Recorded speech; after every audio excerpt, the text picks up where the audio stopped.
Zoom का ये फायदा ही करो, हर एक आदमी जैसे एवरी पर्सन पूरा उसकी रिकॉर्डिंग भी Now suppose you was the one. ये जूम पे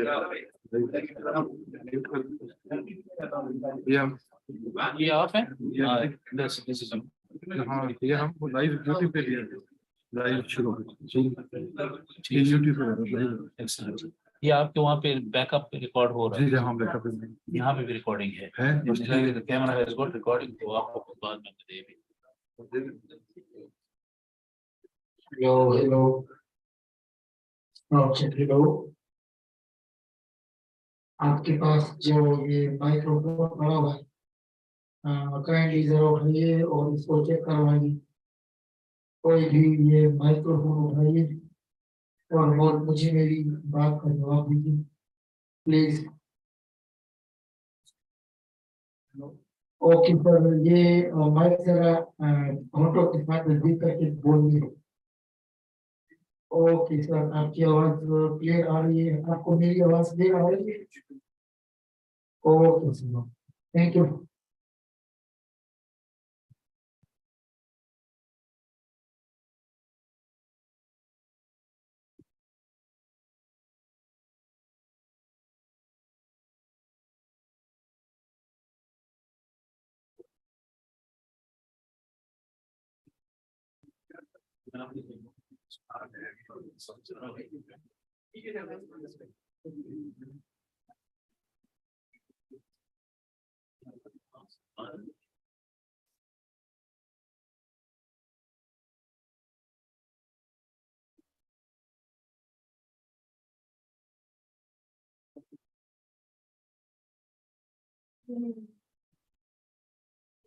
सर डिस्कनेक्ट कर तो जी जी हाँ जी हाँ जी।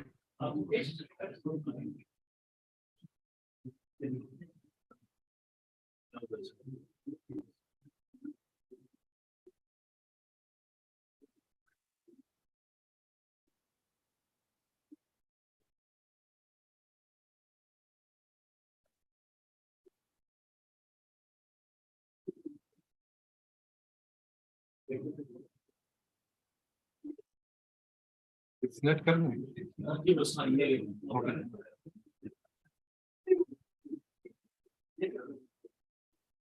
ये तो आप अभी नहीं कर रहे, प्रेजेंटेशन तो अभी नहीं कर रहे, just go straight there will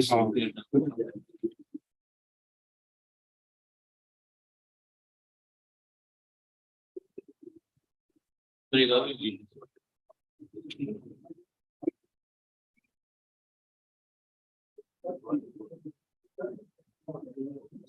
We can give you a copy of views to our meetings. You will be they can give it to me hard disk way. TV तो खत्म हुए और disk USB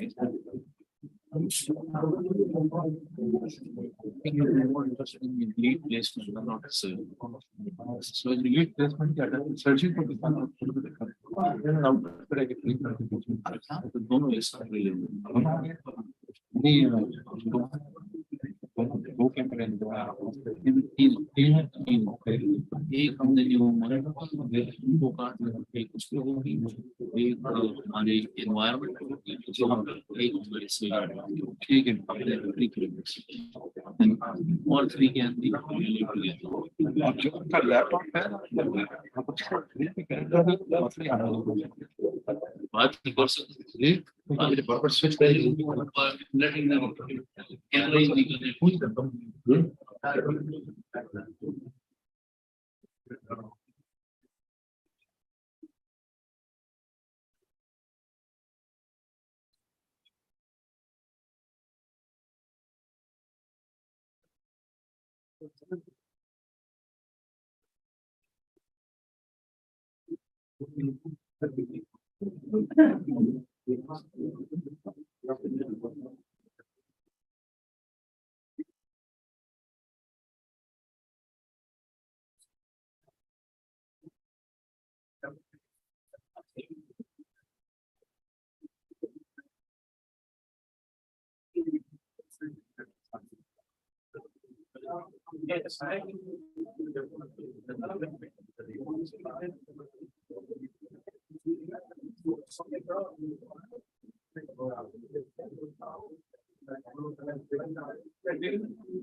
You don't need the mic. The mic to उधर के लिए.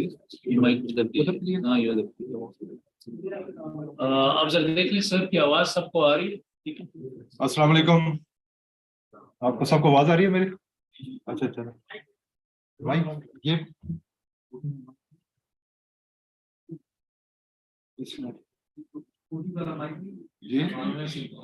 ये mic उधर ये उधर से. अच्छा तो सबको आवाज आ रही है.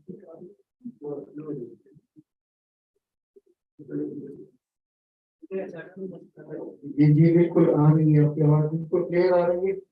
लेकिन फैमिली ये माइक को है ना, ये अपने फोटो के साथ लेना चाहिए, तो आपकी आवाज ज्यादा तेज रहेगी।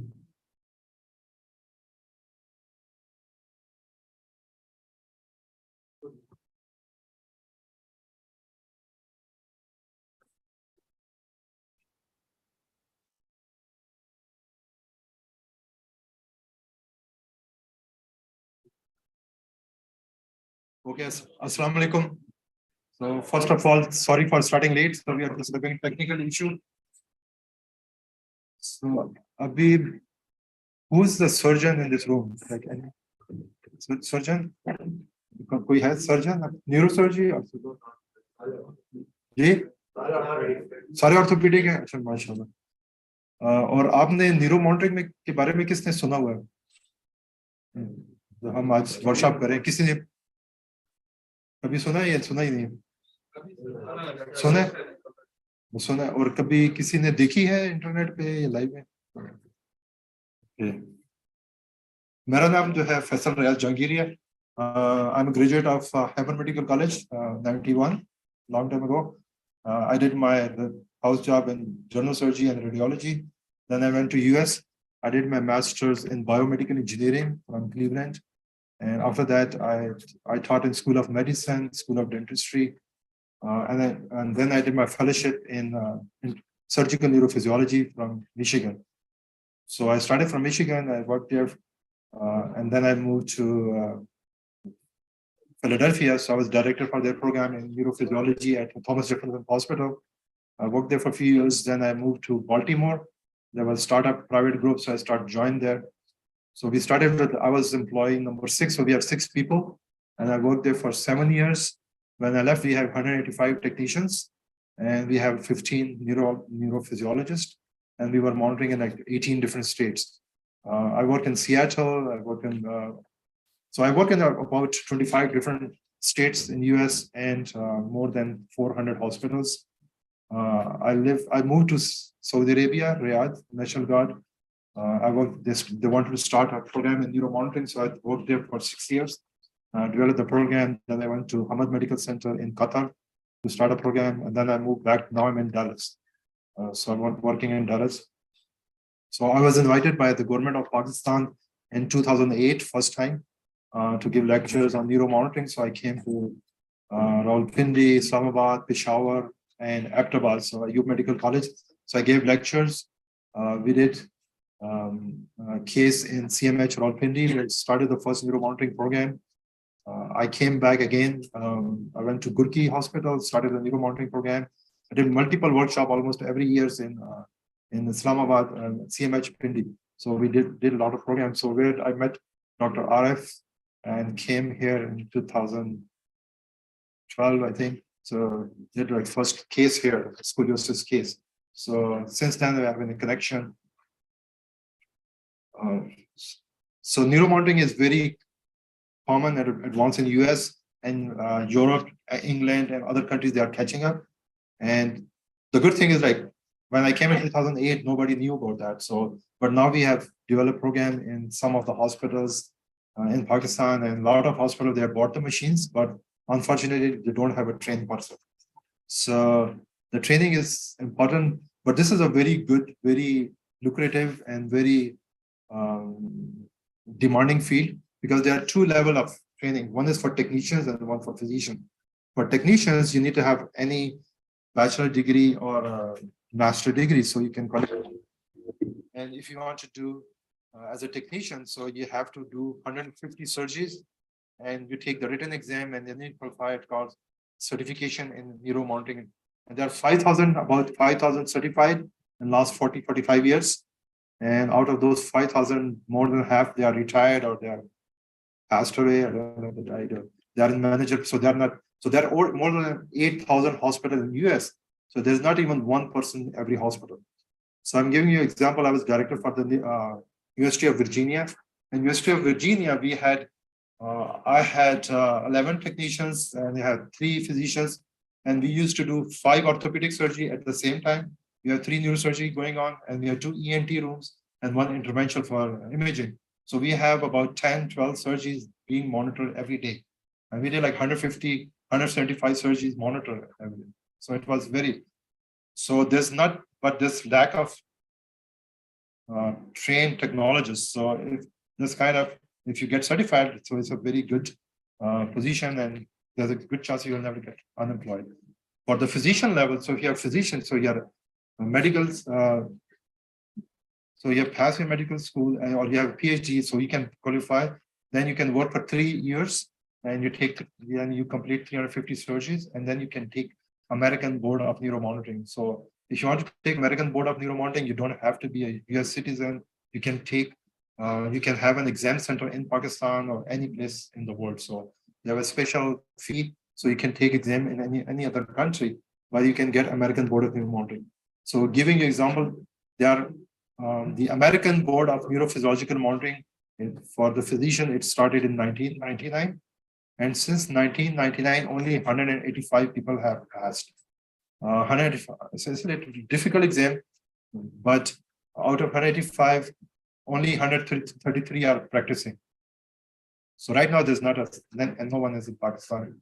I'm in Texas, so I'm the only one in Texas. So anyone getting in the field, so there's very much demand, because they need people, almost more than one person in every hospital, but we don't even have one person for the whole state. So is any questions? So that's just a giving example. And so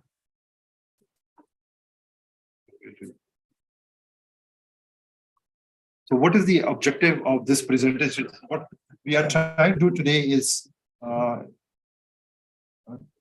give you more information about what is intraoperative neurophysiological monitoring, what are the different tests we can use, and how we can benefit the patient.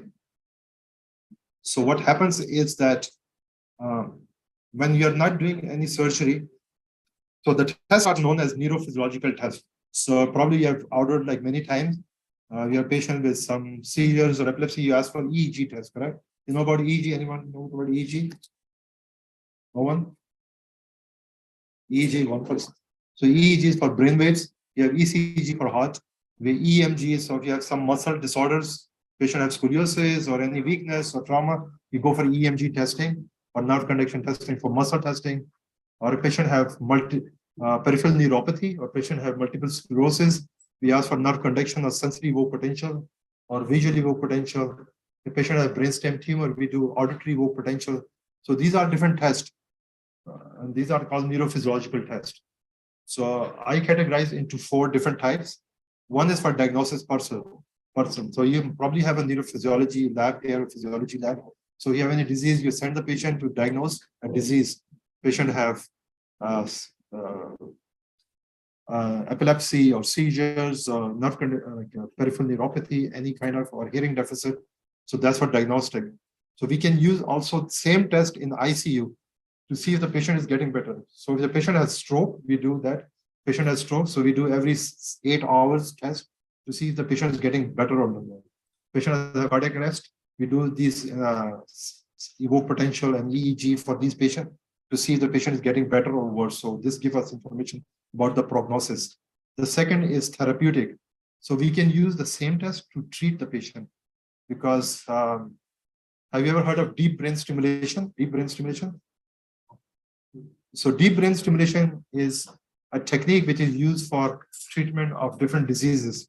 For example, Parkinson, if somebody has Parkinson, we can leave it all the medicine. And the medicine doesn't work because the patient gets refractory and get more and more doses. So we can target subthalamic nucleus and put electrode in subthalamic nucleus. It stops the tremor. So it's done routinely. So it's FDA approved for Parkinson, for essential tremor, for dystonia, for obesity, for epilepsy. So this is used for treatment. And then if you have a patient, you're doing a spine surgery, so the patient comes with a pain. So patient has a pain in the leg, and you do a discectomy. A patient has a herniated disc, you take the disc out. Patient does more than almost half of the patient, they don't get any benefit. So they still have pain or they get worse. So you do another surgery, another 3-4 surgery. So once you have failed back surgery syndrome, anyone knows about the failed back surgery syndrome? Yes. Yes. So failed back. So if you have, then the surgery is not going to help. So we can put a it's called spinal cord stimulator. So we can put a stimulator. Okay. Okay. Yeah. So we can put a stimulator on the spinal cord and have a battery in abdomen, and it causes numbness in that area. So patient has pain in right leg or right foot. So we localize the right foot area on the spinal cord and just turn on the battery. Patient has no pain for the rest. So the battery lasts for 8 or 10 years. So that's called spinal. So that's a therapeutic. And the last one, which we are going to talk about, is surgical neurophysiology, which is using the same test, but make sure patient doesn't leave the OR with any more deficit. So if you're not monitoring, what happens is that we wait until the end of surgery, correct? So you have 6-hour surgery, and patient wakes up after 6 hours, and patient cannot move the right leg or left leg, or patient cannot remember anything or cannot see, or yeah. So which is devastating. It can be permanent damage. So we want to make sure the patient does not leave the operation. There's no deficit, there's no damage to the spinal cord or nerves while we are operating on the cord. So that's the purpose of using the same test, giving a live feedback, because if you wait until the end of surgery, so if patient cannot move in the post-operative area, we have no idea what happened at what time. We can guess. It may be swelling or ischemia, but we have no idea what happened exactly. And the time has passed few hours, and most of the time the damage is irreversible. But if we are doing the testing, motor evoked potential, sensory evoked potential, EMG, we can see the changes within seconds to minutes. And we can tell the surgeon, okay, stop. There's some change. So you are trained as a surgeon, so you know you are the expert, so you know what you are doing. But somebody tell you, okay, you stop, you know, like what have done last 5 minutes. So it's much easier to reverse what was done last 2 minutes or 5 minutes instead of figuring out what was. Sometimes it has nothing to do with surgery. Sometimes the mean artery pressure is so low, it is not low enough to cause any alarm for anesthesia, but cause ischemia to the spinal cord. So typically above 80 millimeter, mercury is above 80 millimeter. So most of people with normal blood pressure, they are okay. But patient is hypertensive, 80 may be very low. 60 to 80 is gray area, and below 60, most of the time you have a risk of spinal cord ischemia. And sometimes it's a positioning. So patient is in a supine position or lateral position. It's caused too much pressure on brachial plexus. So you do surgery perfect, everything is fine. Patient have a pain in the right arm or left arm for the rest of their life. So ulnar neuropathy, that can happen. So we can do that positioning and everything with that. So before we go to, so we are going to go to the OR. So we are going to do setup, patient setup. So we're going to show the video, how we are going to set up video. And once we have the setup, then I'll come back. And then. Any questions? So can there be a treatment for chronic pain? Chronic pain. So yeah, that's chronic bronchiolitis. so that's a spinal cord stimulator. So that's I'm going to talk about. So if it is a upper extremity, lower extremity, or abdominal, you can implant. The other thing is like if the stimulator doesn't work, we do rhizotomy. So we identify the roots and just cut the sensory root, leave the motor unit. If the patient has a pain in the trigeminal neuralgia of face, then we can put a grid on the brain, a bit epidural, and we turn on the battery with the chest, so it causes numbness and paresthesia. Okay, so we are going to stop the video. Yeah.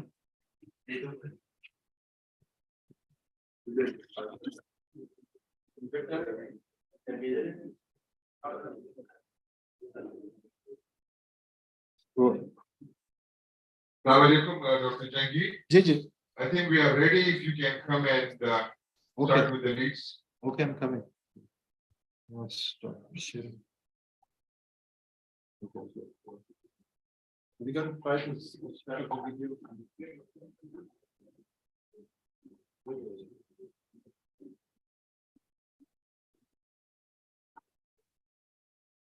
Sir आप हमने जवाब दीजिए आपको आवाज आ रही है आप कहाँ से हैं माइक लीजिए प्लीज बताइए हेलो सर आपकी तरफ आ रहे हैं जी बिल्कुल आपकी आवाज आ रही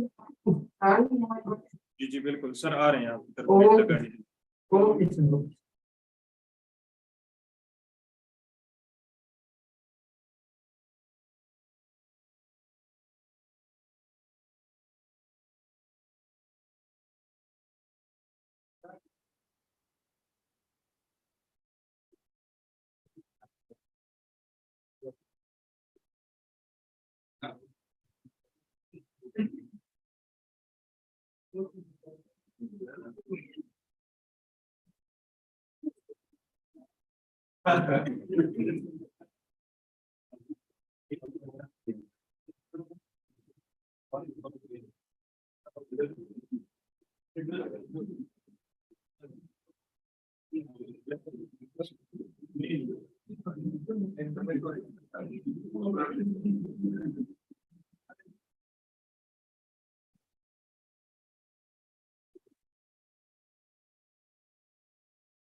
हमको वीडियो सही करा प्लीज रिप्लाई जवाब दीजिए माइक लीजिए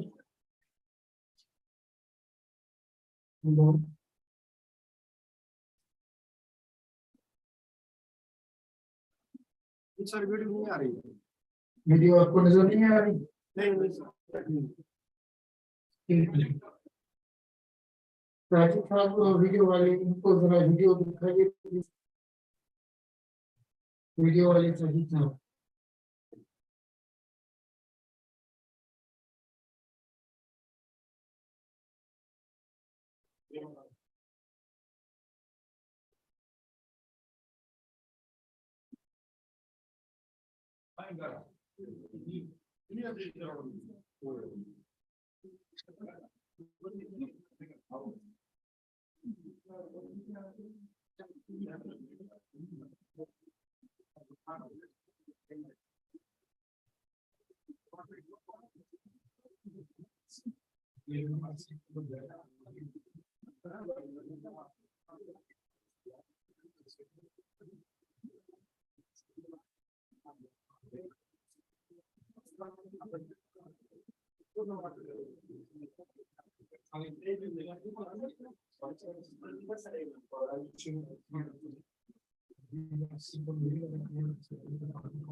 So the video on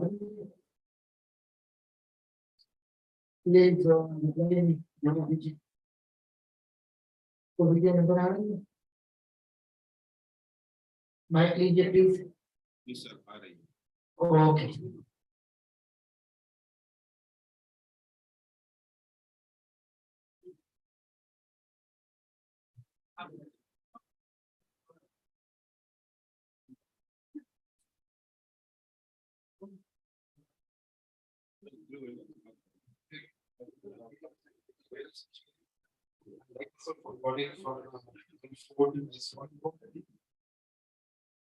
So we have more channel with recording.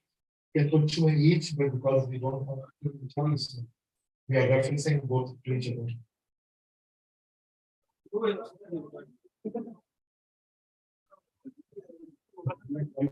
Left side blue black, all the blacks from the right side. We did that's for me.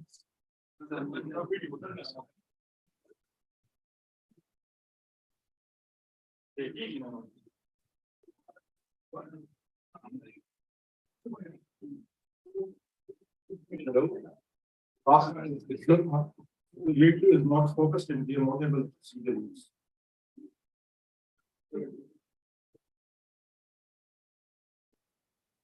साथ से बात करें वो आपको मैं वो वीडियो क्लिक करें साथ उनको कहीं जगह नहीं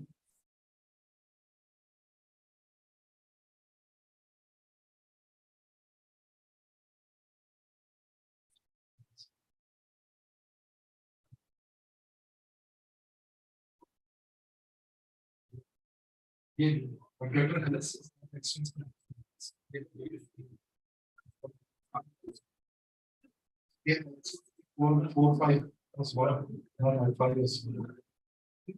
On the left side, we're going to do the same thing on the right side. साथ को डेटिंग के वो जन फोकस कीजिए वीडियो को ताकि साहब हमें बताएं कि आपकी वीडियो किस तरह हो गई है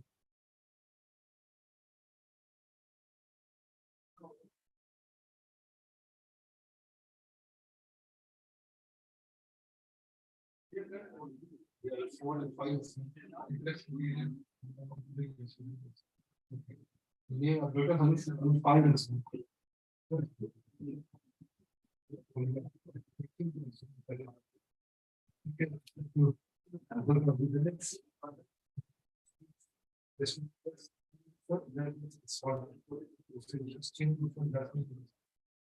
So that will get 5.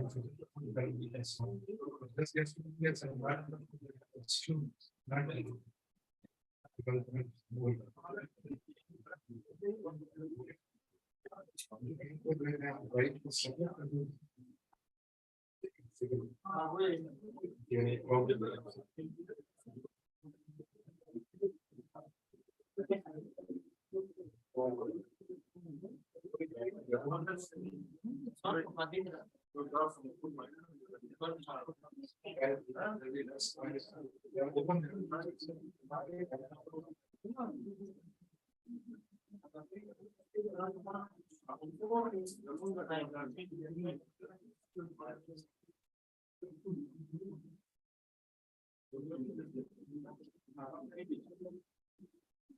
Sorry.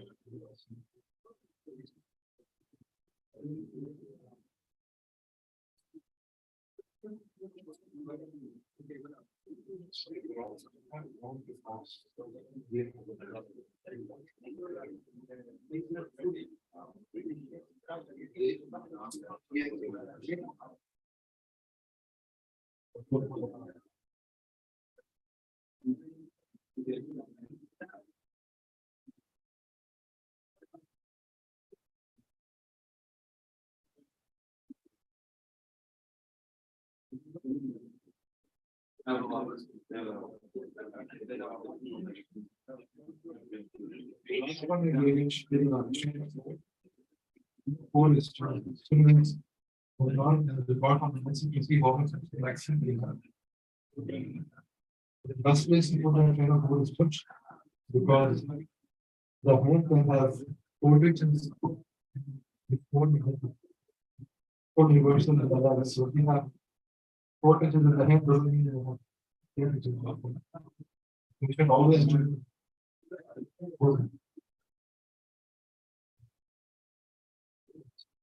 The bigger system is the posterior tibial node or the ankle.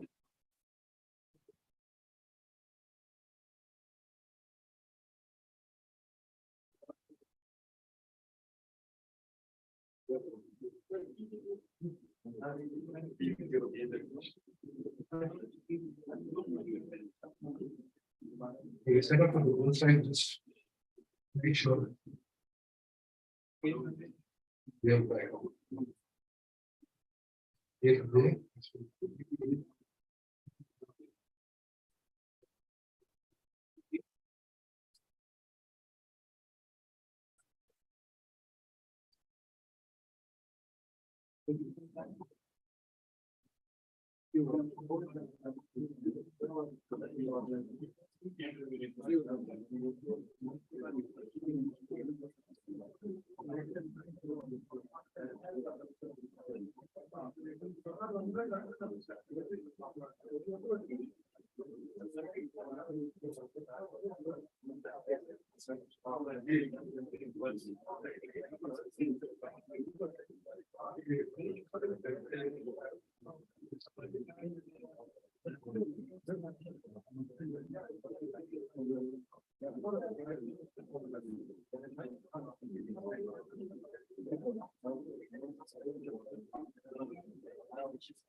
Yeah. Yeah. We even put home for control. Yeah. Same color combination, white and orange. We got from Adobe Policies Vegas. Yeah, digitally. This is all the research is.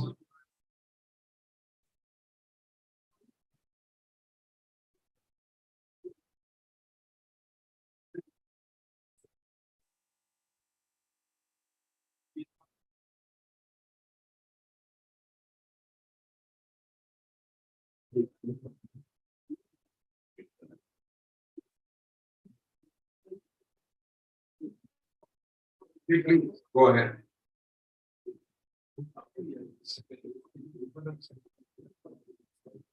Then you spin it in third way, you train a four one electrode, they posting you first.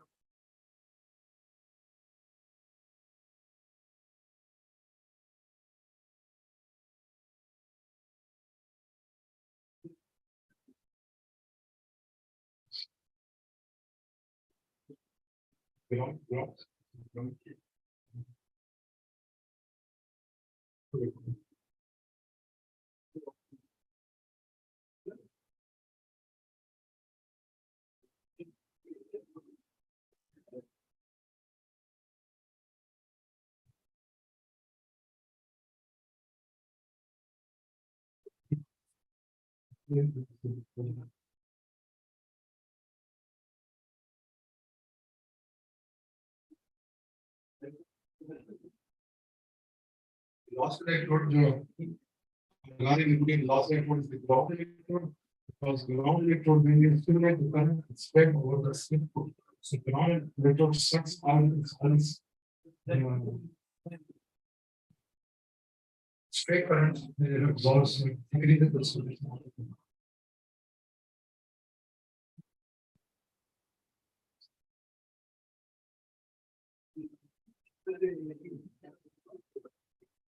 Now we have put some automation and make sure they don't run on this time. Ready?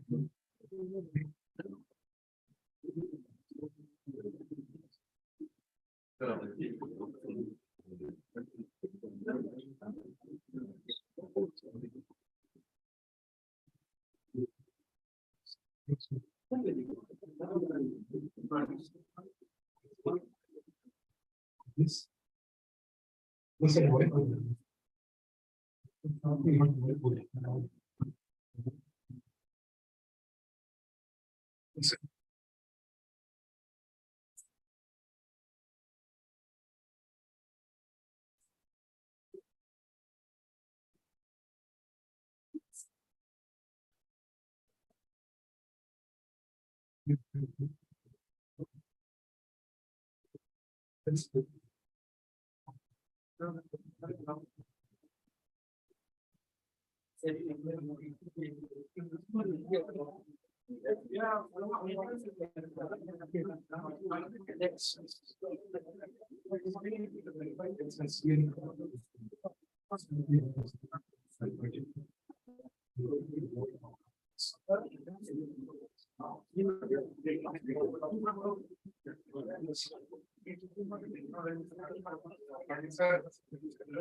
Thoughts?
Because if you lose then means something.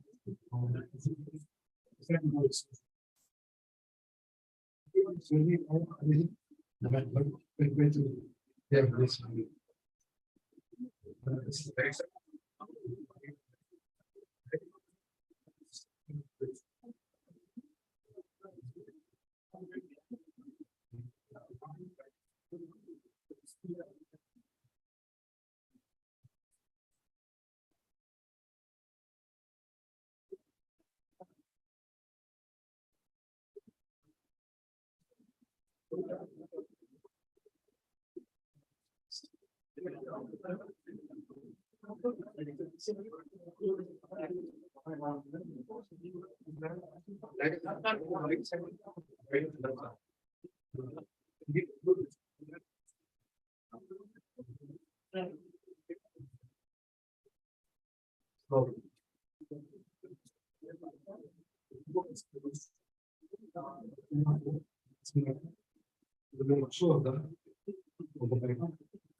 So these four.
Primero maneja sinapsis que me va. Primero maneja sinapsis.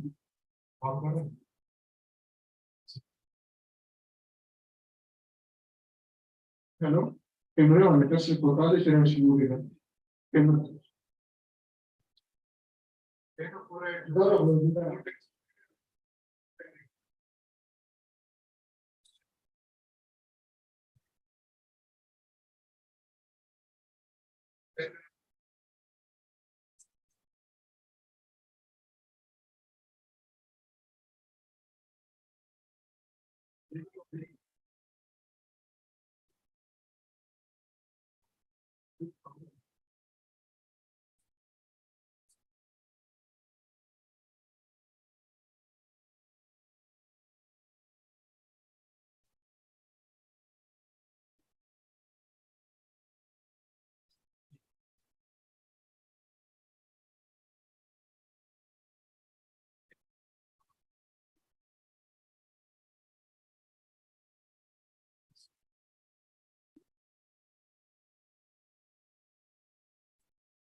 तो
तो इसको on off कर सकते हैं,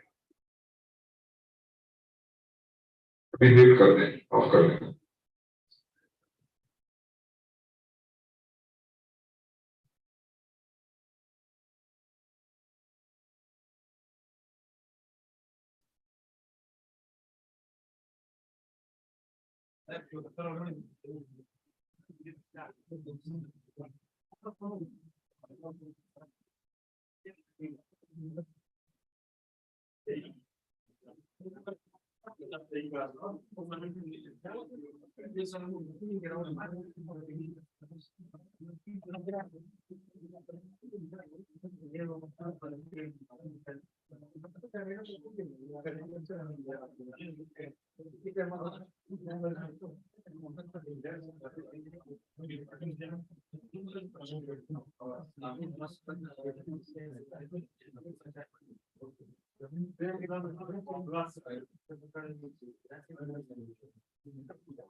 Fokus apa aku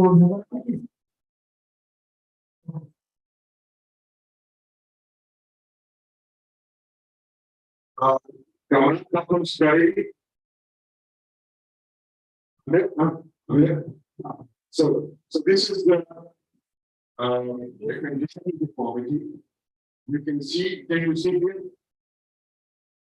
This is a very vertebra in T11, and that has caused this scoliosis, which is very progressive. Hello? What is happening? Which picture?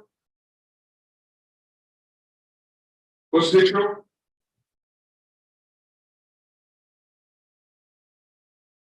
Zahid, which picture?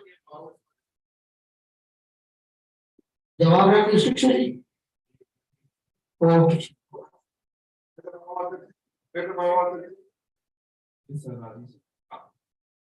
So this is a very vertebra 8T11, and this is responsible for all the deformity. So what we are going to do is to expose this area, pass 4 screws up and 4 screws down, and we are going to do a closing wedge osteotomy of this T11 vertebral body, and then break it down, close it, and correct this deformity.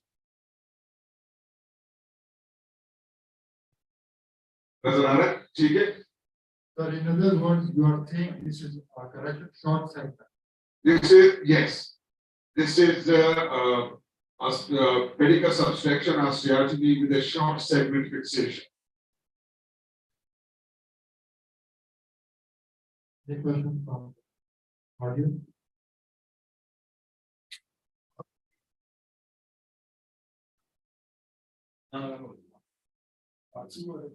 Second year or sorry, the most hard correction post response. Okay. Basically, normally आप scoliosis का देखते हैं long segment fusion lead to the fast cases that we get deformity बहुत ज़्यादा there is a happening versus which is causing this deformity which is going to manifest. Information we don't run. Okay, from long segment fusion is the so there are few options. अगर deformity ज़्यादा है तो आप growing rod लगा. You cannot use it because you use it. Another option is in this case, आपके पास deformity ज़्यादा नहीं है, handover के time what you do is आप किसी level पे obstruction करते हो, जिस level पे और कुछ obstruction करके उस level को आप use करते हो, ताकि इसकी वजह से जो deformity बढ़ रही है वो आप उसके chances बात रहेगी fixation जब आप obstruction करके two level above below fixation करके दिए तो इसमें आपके ज्यादा लेवल इन्वॉल्व नहीं होती पेशेंट की ग्रोथ होती है मींस की पूरी वर्क एक्सरसाइज नहीं करती फुल एक्सरसाइज करने की जरूरत नहीं है बहुत बहुत आपको 30% फीवर या अगर रिसेक्शन यूज करते लेवल अबाउट ये one of the option general information in बहुत ज्यादा सर आपने कहा कि ये 21 की कर बिलो 30 जो है तो अभी इसकी मतलब ग्रोथ स्पॉट है मगर आप इस शॉर्ट साइकिल को यूज करेंगे इस short cycle what about recurrence any other बहुत कॉमेडी का फोकस होता है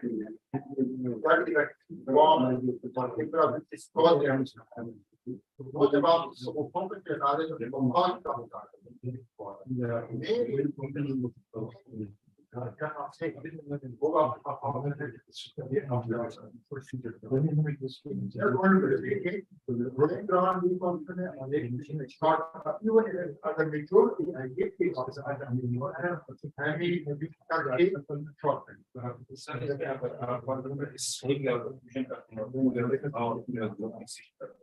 मतलब ये आज आपकी 5-6 levels तो इसमें ग्रोथ के साथ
ज्यादा शॉर्ट सेगमेंट हम अगर टाइम हो स्टडी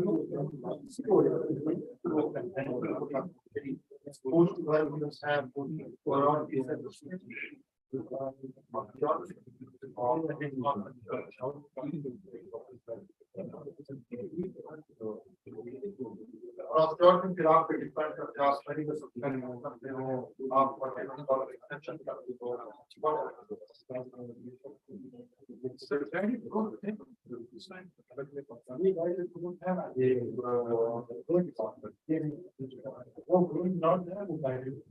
इसके अलावा जो आपके पास ऑप्शन है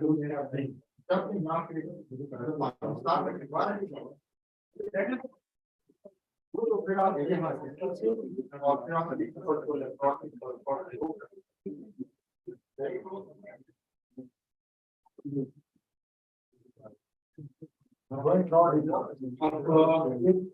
जो फायर करते हैं वो मैग्नेटिक कॉल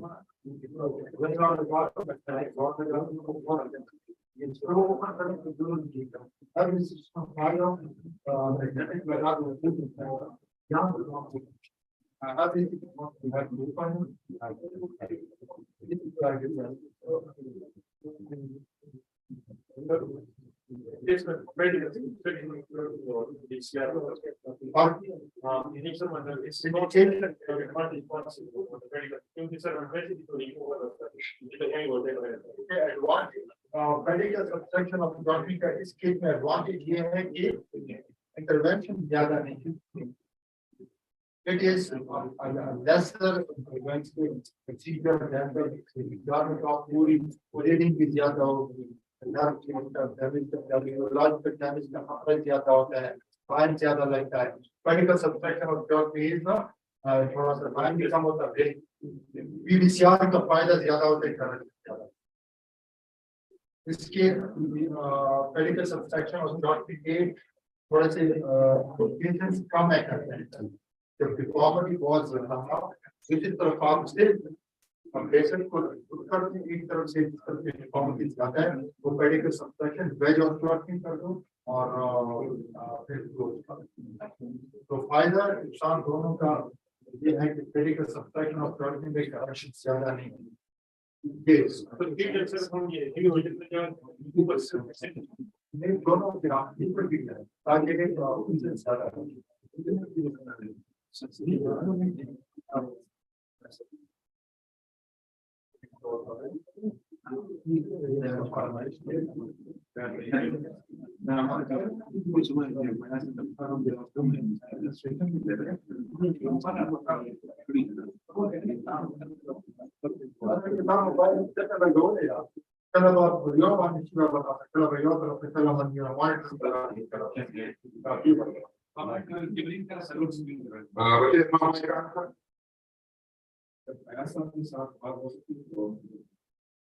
प्रयास साहब तो यहाँ नहीं है ये कैसे पूछे हैं ऑडियंस पूछ रहे हैं कि अभी जो स्पीचिया है that is with muscle relaxant के नहीं हो सकता वीनस नहीं this is now with muscle relaxant they have already taken the baseline so after taking the baseline they have given the muscle relaxant so now we are doing that section with full muscle relaxation. By the time we are done with that section, the muscle relaxation time would be over and then we would do it with the trigger. Right. muscle relaxation is not वो एक neurology के अलावा क्या option है आपके पास neurology जो पहले करते हैं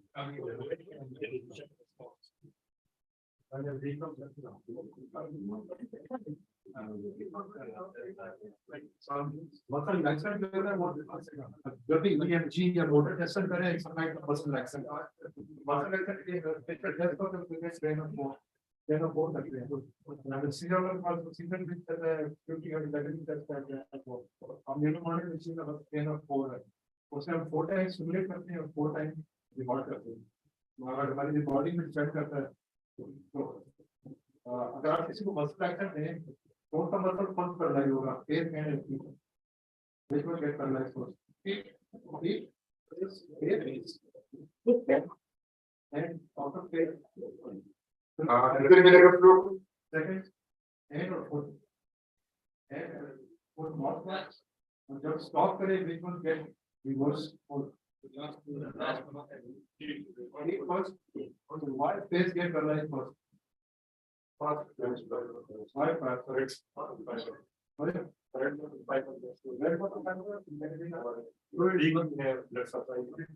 The weak to me a half plate. No, half plate. Blood supply. Okay, first like का nerve में नहीं जाता blood supply ज़्यादा है. Facial blood flow versus muscle जो है. The ratio देखिए face का बहुत high muscle rise है. And मुझे तो regularity of blood muscle. फिर लग है वो exit ही नहीं है. तो ज़्यादा टाइम बैठे तो क्या जब इंफर्मेशन देते हैं फर्स्ट लाइक में फिर go to heart and pump करते हैं. Every 8 per second 5 liters blood जा रहा है. तो उसका डिस्टेंस का फर्क भी पड़ता है ना. बहुत सुंदर है तो फेस करना ही करना है एंड अंदर तो रिवर्स का भी वीनस मैनेज कैसा बेटर वीनस मैनेज तो फेस और रिवर्स तो आपके पास फुली रिलैक्स अनरिलैक्स फेस होगा you can have fully paralyse that तो जब स्पाइन कैसे करते हैं then we are more buddy more relax तो इसलिए हम कह रहे for the testing we can do from the foot not from the hand और जो फेस को ठीक करते हैं सीधा भी फेस को इंटेक करना सिटिंग एट आप मेरा बहुत है फेशियल वर्क अगर जीरो मॉडलिंग के लिए फुट अगर आपके पास फुट में फोर पोजीशन है that means all the muscles are reverse like the master and अगर फोर पोजीशन है that means you can not say like the work हमारे जो है आपको बात है डेटा दिखाऊंगा उसमें फोर टाइम्स सिमुलेट करते हैं फोर टाइम्स में से अगर ठीक है कौन से फोर में नहीं है तो ये है 60-70% paralyse using one of the four means 60-70% paralysis. Using 2 out of 4 means 85% paralysis. Or sir, 1 out of 4 response, that means 95% muscle paralysis. So 0 means 100% paralysis. So we want to have all 4 pitches all the time. So even using one pitch is 75% paralysis. So आपको 25% muscles को record करके guess करना है patient will be okay for operating. So how much is the density to improve changes and So changes की different reasons होते हैं. एक होता है ischemic changes and blood flow. फिर जो होते हैं mechanical changes होते हैं कि आपने blood trauma कर दिया जो ischemic changes हैं they are slow. They take few minutes to 15-20 minutes. वो changes होते हैं. और अगर mechanical injury है will affect it. Ischemic changes get slowly ischemic loss of function. So अगर आप changes आप देखें drop हो रही है slow, that means the increase in blood pressure or increase in more ischemia or compromised blood flow. No, sometimes very ischemia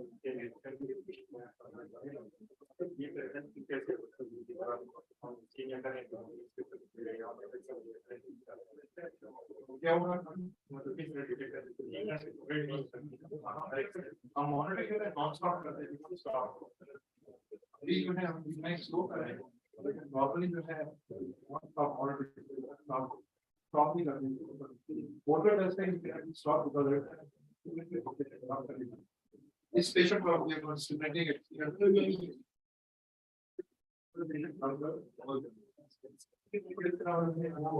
non stop every 2 minutes average. No,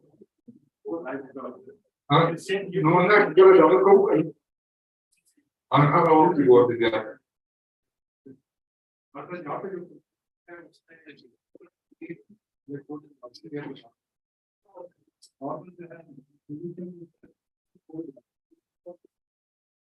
Now that you don't go to make it work, huh? Right.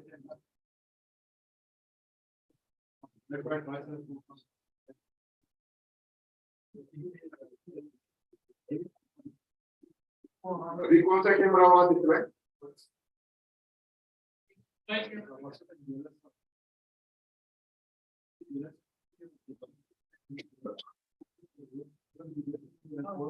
ये हमारा वाला नहीं दिखा रहा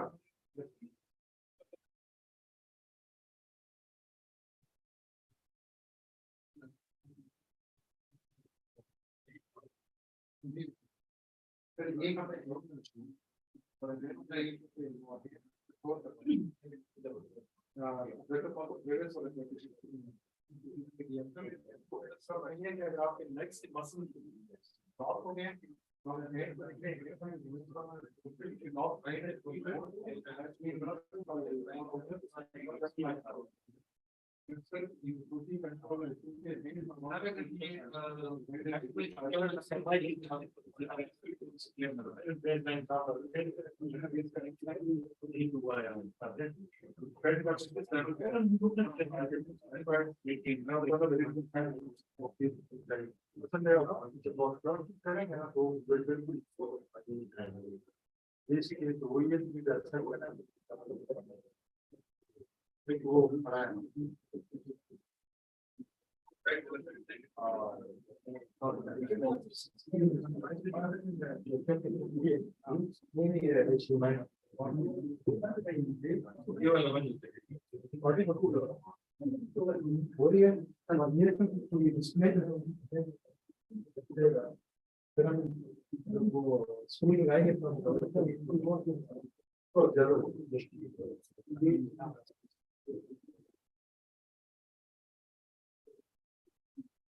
image तैयार है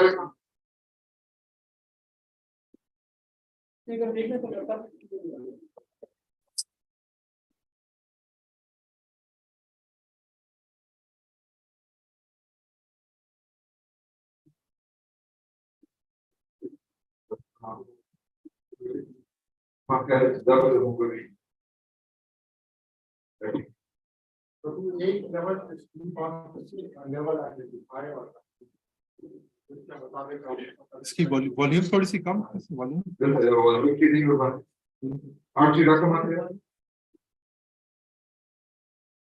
Image Ravalai.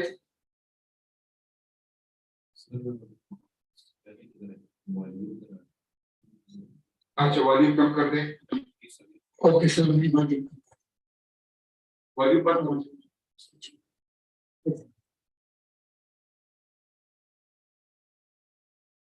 ठीक हो गया नहीं बहुत ज्यादा एक मिनट ओके सर और भी कर दिया ओके सर एडिट हो गए ना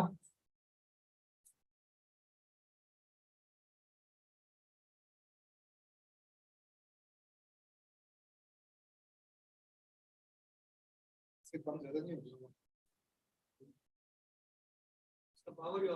जी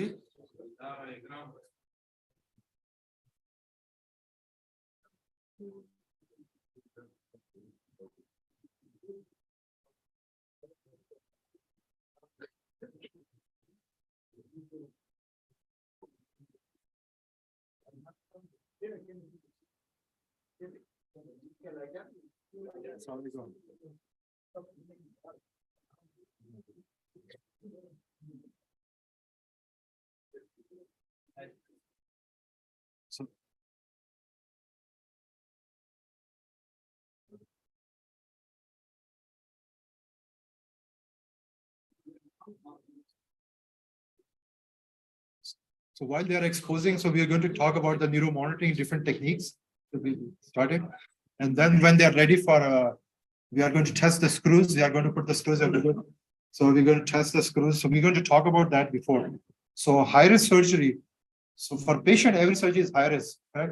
But as a surgeon, most surgeries are routine surgery. They're just like oil change or something. So you are getting used to lumbar fusion and doing discectomy. That's a routine surgery. But for the patient, everything is high risk. Yeah. So scoliosis. So what we are doing today is scoliosis is high risk surgery, and neuromonitoring is considered a standard of care and have to be done for all these cases internationally if it is available. If it's not available, then you're stuck there. And the reason is that patient can have, when we are doing correction on these, you can do distraction, you can do derotation or translation, whatever forces you're trying. We don't know how much flexible is the spinal cord. So we can see the spinal cord, but we have no idea how much flexible. So if you're doing a 90% correction, so you may have a 95% correction, but patient may be paralyzed. So because if you are doing live sensory and motor evoked potential, we can stop where the spinal cord cannot take anymore. So it's better to have a 65% correction and patient is walking than 90% patient is not walking. So the functionality, so that's a functional testing. So we cannot do functional testing unless you have a neuromonitoring available. So if this is not available, so the risk is lower limbs, motor function, sensory function, bowel and bladder function. So all the functions are at risk during these surgeries. The other surgeries, anything on cervical. So you can have kyphosis, you can have subluxation, or you have a trauma or thoracic level. So all these functions are at risk. I'm just giving, so this is not an orthopedic, but if it is a CPI tumor, so any tumor, taking the tumor out, you can have high risk of hearing loss and facial nerve paralysis. And facial nerve damage is very bad because it doesn't only affect the facial, it also affects your tears and closing the eye, and yeah, so patient can have different. So just giving an example, in US, before there was neuromonitoring, the hearing loss was about 38% in all acoustic neuroma surgeries. But somebody in 1970s early, they thought, okay, let's try to do hearing testing while you're doing acoustic neuroma resection.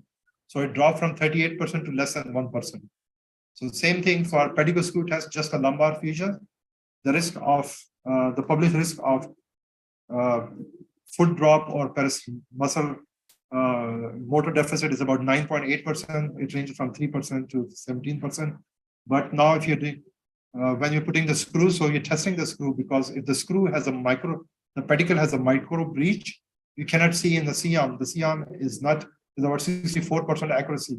But if you stimulate with the current is about 96-97% accuracy. So we can detect the breach in the pedicule by just stimulating the current. So this is just a simulation. So no matter what test we are doing motor testing or sensory testing or auditory testing. So we are stimulating from one side and we are recording from the other side. If the signal is transmitting and has no change, then we don't need any intervention. But if there's an injury, if the injury can be because of ischemia, mechanical injury, it can be because overheating of the nerve spinal cord can cause that. So the signal will drop, it will disappear or drop in amplitude. So if it get delayed, if it decreases in amplitude, it get delayed, that means we need some intervention and reverse the procedure. So if it is done live while you are operating, it's very easy because as a surgeon, you know what you have done in the last few minutes, 4 minutes, 5 minutes. It may be too much pressure on the spinal cord, it may be traction, it may be just drop in blood pressure. So you can reverse that and minimize any post. But if it is done after the surgery, that's too late and you cannot do that. So with a poor, so no IOM is better than poor neuromonitoring because it's just like, so if you want to do neuromonitoring, then it has to be done perfectly. It's just like you have a GPS. So if you have GPS, then you're going to drive from Peshawar to Quetta, let's say take exit after 800 miles. And you drive 800 miles and say, okay, no, there was 200 miles back. So you'll throw out the GPS. So if you have no GPS, you'll keep looking for every exit, every road where you're going. So same thing, neuromonitoring. If somebody's telling you everything going, keep going, putting screws, rods, everything, no more. Osteotomy or VCR, everything is okay, but patient will get paralyzed. That's okay. I'm not going to trust this person or machine anymore.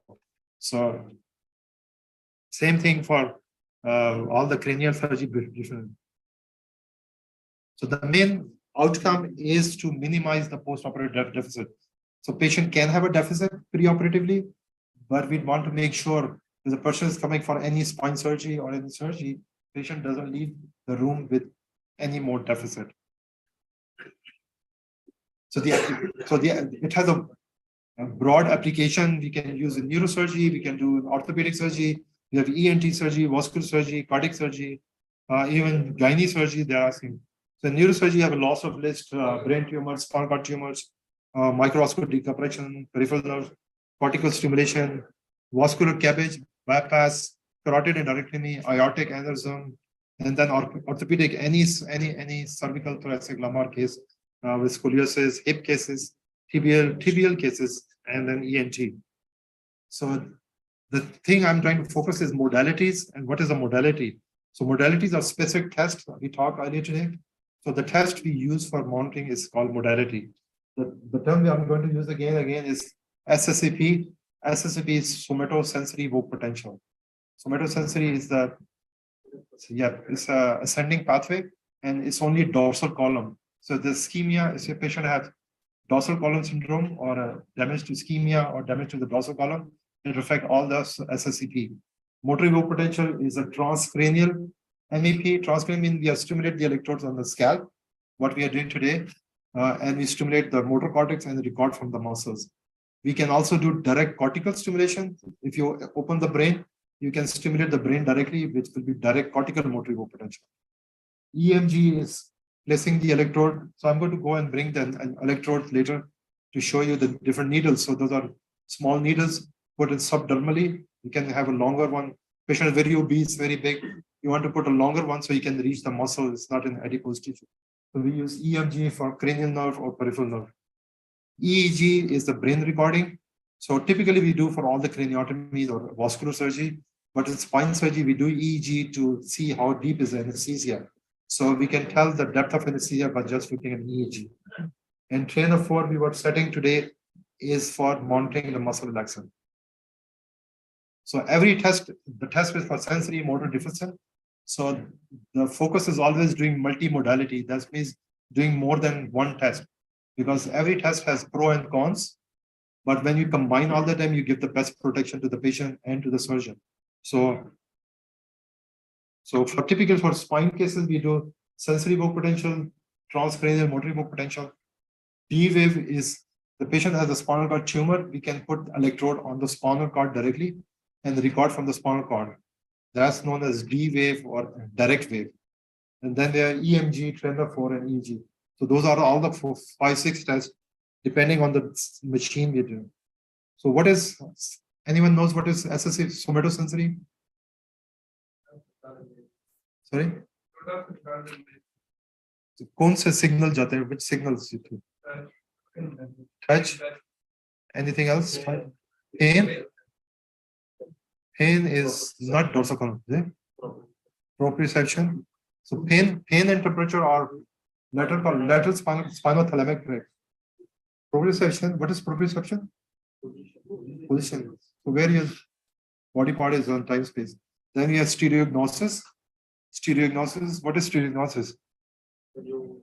Yeah, very good. So you can hold an object and tell the shape of the object is round, square, everything. That's stereognosis. Proprioception. Then tactile discrimination or 2-point discrimination, vibration, and weight discrimination. If the thing is heavy.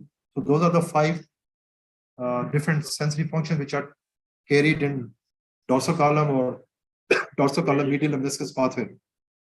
And pain and temperature, we cannot monitor, because when the patient is under anesthesia, you don't know how much pain will cause any signal or if change, or same as temperature, you may burn the patient.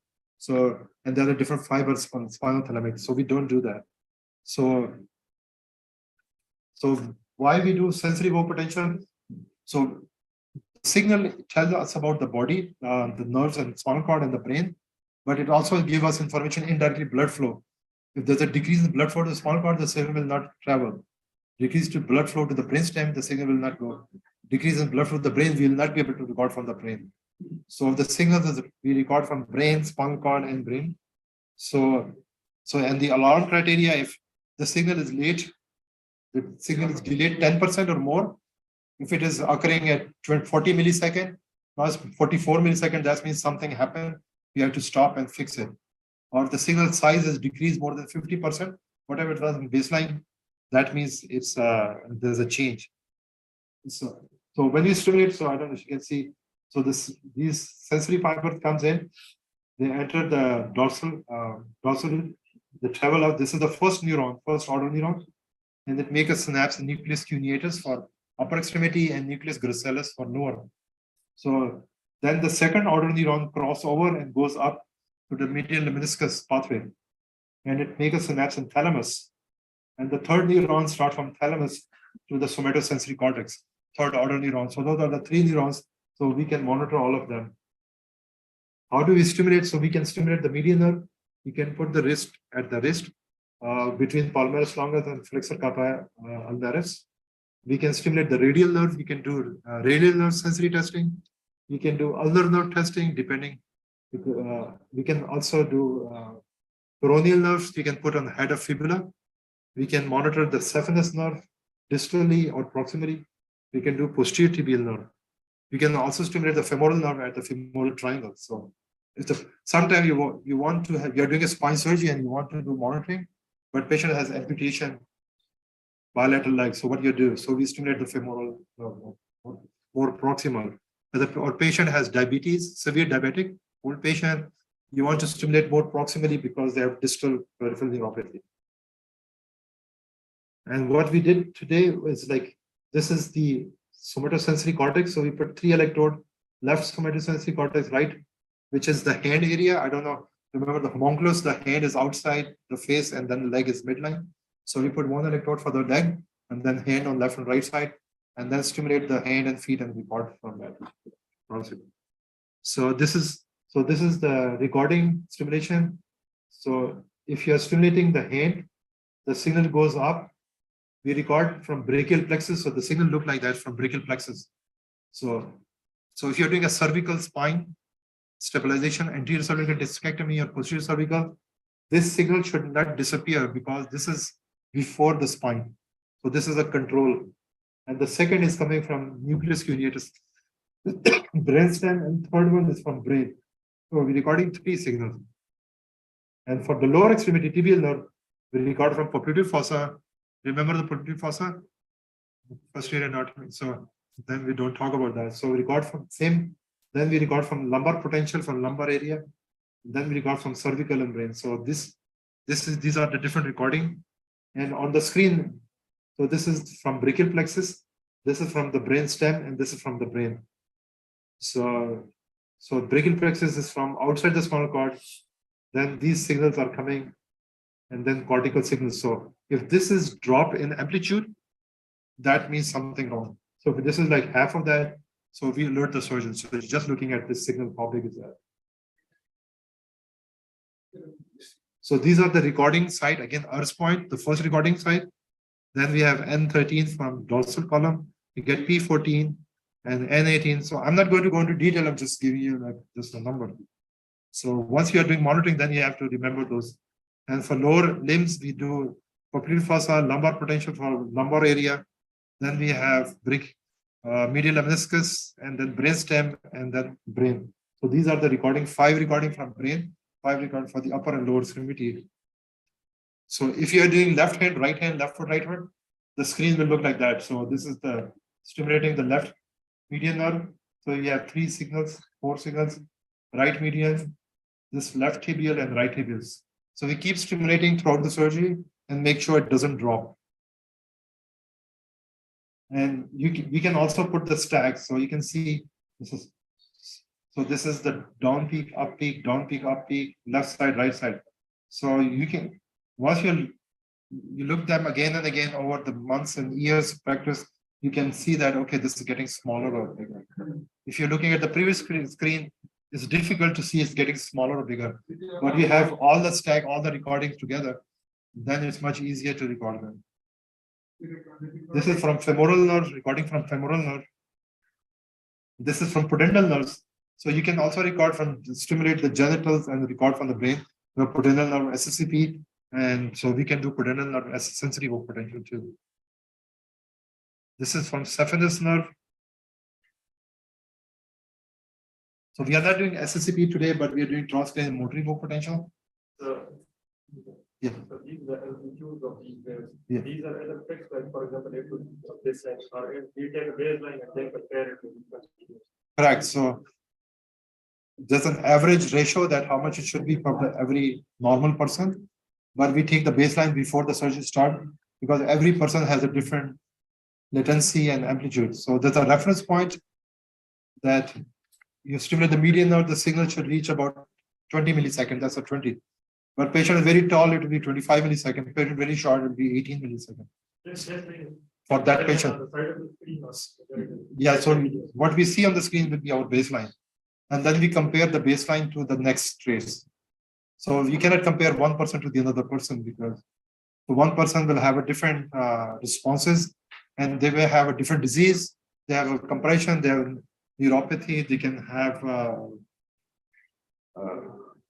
myelopathy, so different. So every person, like same patient, we are like 15-year-old boy or girl, every will have a different, depending on the disease and weakness and everything. But we take the baseline and then compare the baseline for that patient. Also the anesthesia affect different people with a different. So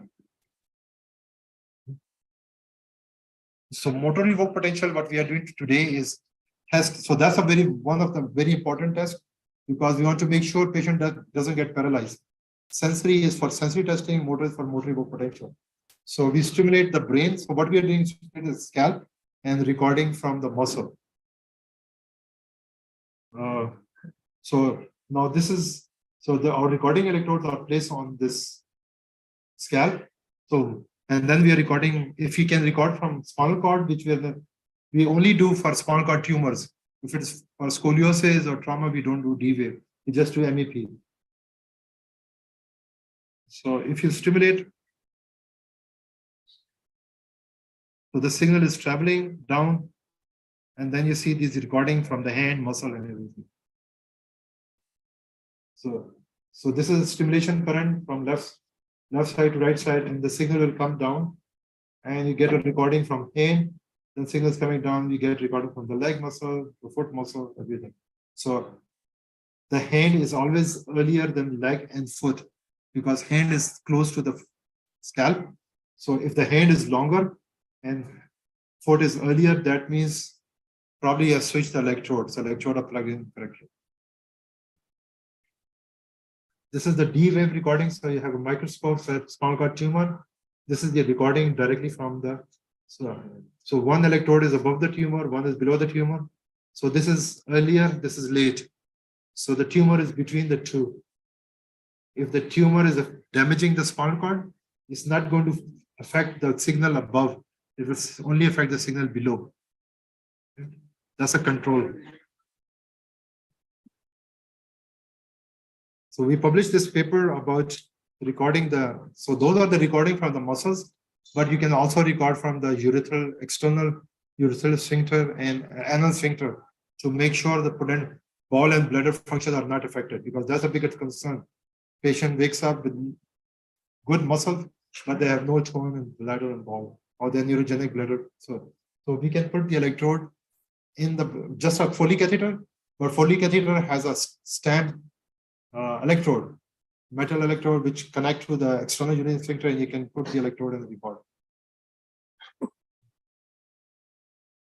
So this is the electrode. So you can see this is the Foley catheter. The tip of the Foley catheter, after this balloon, this is the long electrode. It looked like thin film. So there's no abrasion because it's part of that. And there's two connectors. Just like any other electrode we use today, you just plug into the machine and you can record from both males and females. So these are the recording from the motor evoked potential from different muscles. You can see when you increase the stimulation, you're getting better and better and better, bigger signal. So there's no change in this muscle, but here you have no responses. Then we increase the muscle stimulation current, it get better and better responses. So looking. Now the next track is EMG, which we do that. EMG, motor evoked potential, is evoke response. You stimulate and you get a response. EMG, there are two responses which are spontaneous. One is EEG, you don't have to do anything, you just put electrode, you can record that. Unless you have brain death, you will have something, correct? Hopefully. And then EEG have beta activity, alpha, delta, and theta. If you are awake and your eyes are open, then you're beta. You are awake, your eyes closed, you get alpha, you lose beta. And you go to sleep, you get theta. And if you are very deep, you have delta. So hopefully nobody has delta right now, correct? I'm not boring you or putting you to sleep. So, and then EMG, same thing, you put electrode in the muscle, you don't do anything, you get spontaneous firing of the EMG, unless the patient is paralyzed. The patient is not paralyzed, you get spontaneous firing. And so this is the red one is the normal EMG. This is the EMG is activated. So you see a lot of firing. If you touch the nerve, or you cause stretching of the nerve or pulling of the nerve, or overheating due to bipolar movie, it will all start firing. So you can say, okay, just stop until, because for facial nerve, if there's firing for more than 10 seconds, patient will wake up facial paralysis deficit. So it's very, very sensitive to post-operative deficit. So as soon as you see that, then you stop that until it goes away, then you start surgery, then stop and go and stop and go. But if you're not doing monitoring, you have no idea how much stretching you're doing that. And patient has a post-operative deficit. The second EMG is called evoke EMG, which is stimulation. So we stimulate the nerve or screw and get the response. So this at the bottom, we have, this is spontaneous EMG, which is running without anything. And this is stimulation. So if you stimulate the nerve and you get the response from muscle, that means everything is connected. If you don't get response, either the patient is paralyzed, muscle accident, or the nerve is damaged. So those are the two. Now for this case, what we are going to do is, we are going to do pedicle screw stimulation. So when you put the screw, we put in the pedicles, lumbar thoracic level. So the screw has to be, but when the patient has scoliosis or they have rotation on their spinal cord, finding the pedicle is very hard and making the angle. So the patient is, the screw is right inside the pedicle. It has a good cortex around it. So when you stimulate, you're not going to get any response from the muscles, or you get a response at higher current. If there's a breach, there's a break, the bone breaks, even the screw is inside, it takes very low current to get a response. And it's very, very accurate. So this is just, for this one, you don't need monitoring, because you can see without. But for a very small breach, you can see this is the response. I don't know if you see. So this response is about, if the response is about 10 or 12 milliampere current, that means the screw is very good. If it's below 8 or 6, that means below 8 is 90, have 60% chance of breach. Below 6, you have 99% chances of the breach. So we have to make sure that everything is about 10 milliampere. So this is a spinal cord tumor cord. It's a tethered cord signal, and you can see this is the stimulation triggers responses, which is good. But this is irritation of the nerves. So you see, these nerves are okay, but this nerve, which is probably tibialis anterior, is firing. We know that surgeon is close to L4, L5 root, which is causing this irritation. So this is video. I don't know if I can play. It's not playing. So when it's running, you can see this. This is the EMG. This is the normal EMG, but this muscle is having a lot of stretching. This muscle is also not happy. So this is a live recording while the surgeon is working on this one. You can say, okay, something is happening, please stop. Otherwise, the patient will wake up with some deficit. So this is all abnormal firing, different type of firing from different muscles. And this is the normal EMG. So this is normal EMG. So you see, there's no lot of big firing. So if something is like this one on the right side, that means everything is good. But if you cut the nerve, you might not get anything. So you want to confirm the nerve is good, or the screw is good, you have to stimulate. Without stimulation, it is not good.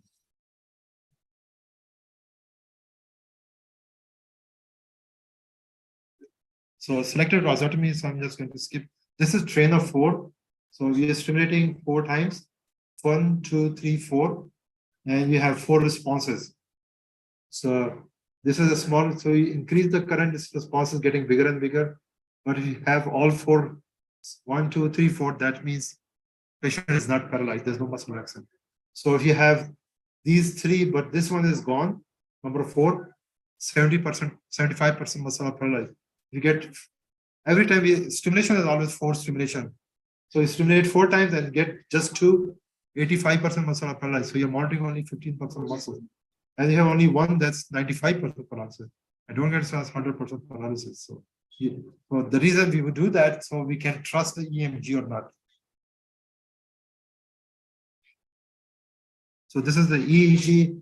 So the EEG, you're awake, you high frequency, you close your eyes, you get alpha, you get drowsy, you get more theta, and you go to sleep, you get delta, and this is coma. So you have either no activity or delta activity, coma. So the reason we do EEG for these spine cases is it gives us direct information of the brain and also depth of anesthesia, how deep is the patient. Because the patient is deep into it, give you. Now anesthesia is a drug, so it's going to suppress the signal. That's why we don't remember. If you go for surgery, you don't remember anything because all this you cannot hear, you cannot see that, and if you remember anything outside surgery, that's not good, correct? So everyone is talking about the patient. So you have to have an accurate anesthesia. The patient doesn't remember anything, doesn't feel anything, have no pain, all those function, but not deep enough that suppress the signal. So it's a challenge for anesthesia. So we always have competition with anesthesia. Okay, we want to have more deep, and you don't want to go very deep. But the problem is, like, you don't want to very light patients start moving in the middle of the case, especially when you have a brain open. So inhalation, or all the inhalation agent, they suppress the signal more than the propofol. So propofol is always better because it's steady state, so you can fix this 100 microgram or 150 microgram. The inhalation agent, sevoflurane, desflurane, isoflurane, nitrous oxide all have 4. So we don't like to have that. So we can have technical issue, physiological and surgical. So every time there's a change, we want to make sure the change is because of the surgeon, anesthesia, or our machine. So those are very important because you cannot just go and say, okay, stop the surgery, and your stimulator is not working, or the anesthesia is too much. It will be that cry wolf story, correct? So wolf, I don't know, it's the boy who cries wolf every time. And one day wolf come and nobody listened to them. So we tell the surgeon every time I lost my signal, patient's okay, you sell again. After 10 days, you say, I lost, I say, okay, I don't care, get up. And the patient is paralyzed that day, definitely correct. So you want to have very accurate, very reliable. So you need to make sure when you have a change, it's technical change or anesthesia change. So when we are doing the training and we are doing monitoring, so we look at all these tissues before. So different things that can affect the signal is compromised blood flow. The patient has too much tight cuff, BP, blood pressure cuff, it causes ischemia, and we have seen sometimes it's IV infiltration. So patients moving and they're giving boluses. You see the whole hand is swollen. The propofol is going into the subcutaneous instead of IV. Hyperthermia also causes effect. Signal patients severe hypothermic have slow conduction hyperthermia, it metabolize fast. Patient has scalp edema, coming in trauma, patient, especially trauma patient, they have edema. So when they put the electrode, they are in the fluid, so you don't get responses. Stimulation, failure of stimulation or recording, other issues. So hypotension. So now this is if you look at this is the sensory evoked potential. So this is the cortical signal from brain, left and right, then subcortical. And on the right side, so when have anesthetic effect, everything drops a little bit. But this is the surgical event. You can see, so this is the up and down response, not clear, but it's start getting delay here. You see that? Here again, it's getting delayed on both sides. And surgeon was immediately informed. They have a traction on the cervical spine. They removed the traction, and the signal came back. So this was about 9 to 11 minute time, but because of the monitoring, it came back. If there was no monitoring, nobody knew what's happening. So it was very easy fix. So it happened in brain responses and cervical responses on the left side and right side. So the bilateral change.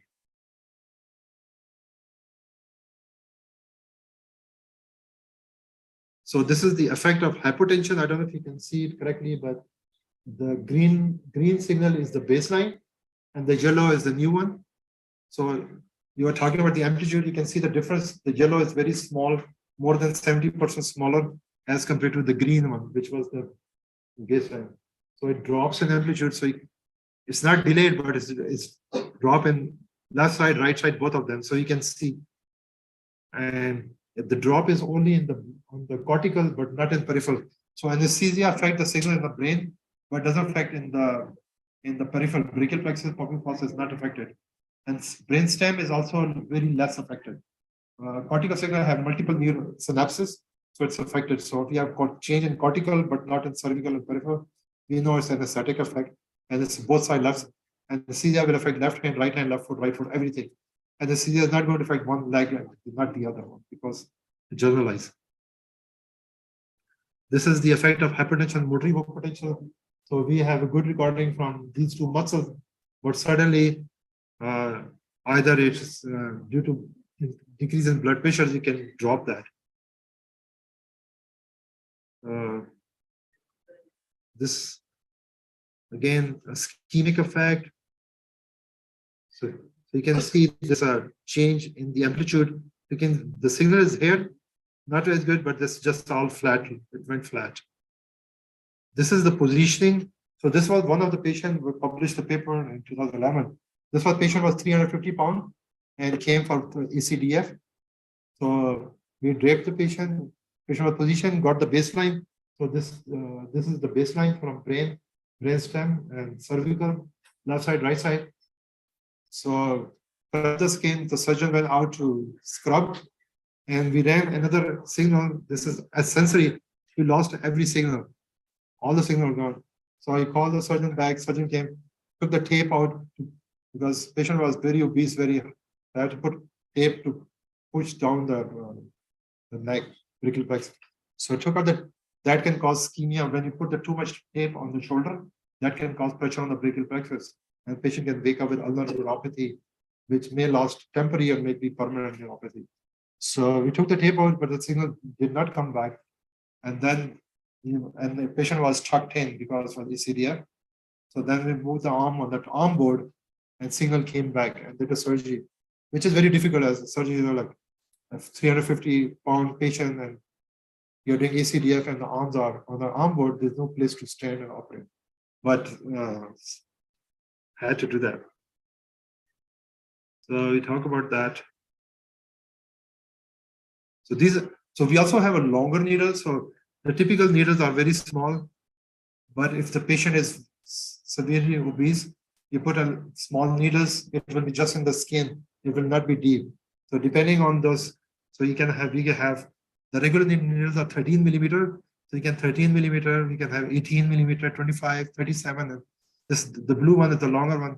They are 5 centimeter long. So you can put all the way, they go very deep.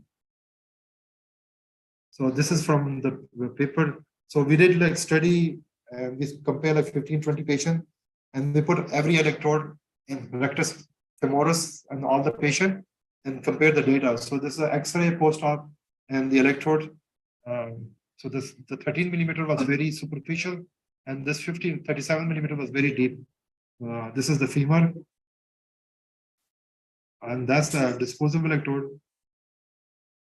Do you do tethered cord here or no? Spine surgery.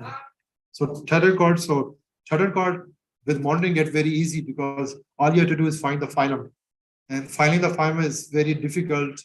Sometimes thick as spinal cord, or they have fatty phylum, or sometimes patient has lipomyelin is going to lipoma, or but if you stimulate the phylum, you don't get any response because it's not a neural tissue. If you stimulate the nerve, you get a response. So if you don't get a response, you resect, you can resect it. So it's easy to identify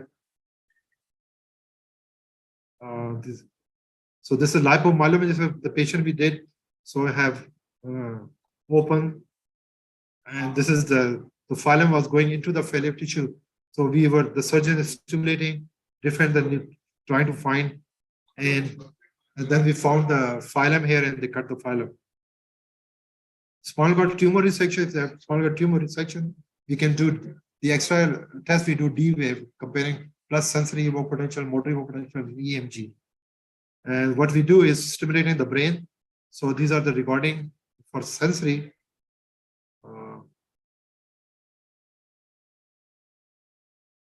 And the next one is spinal cord mapping. Spinal cord mapping is if you have a spinal cord tumor and you want to take the tumor out, so you have to do myelotomy, correct? You have to cut the spinal cord, open that. But you want to make this cut between the two dorsal columns, because and the tumor can push the dorsal column. I have no idea how they are pushed. So you can stimulate the spinal cord. So we are stimulating with the bipolar stimulator. And look at the responses. So you stimulate the left side, you get the response from the right side. You stimulate the right side, you get the response from the brain. So we can tell where is the left side, where is the right side. And then between the two, you can make a cut and take the tumor out. It gets easier. So you can also stimulate the spinal cord and get response from the muscles. So you stimulate the left side, you get the left leg. Stimulate the right side, you get the right leg. So it's much easier to make a cut with the myelotomy with the stimulation.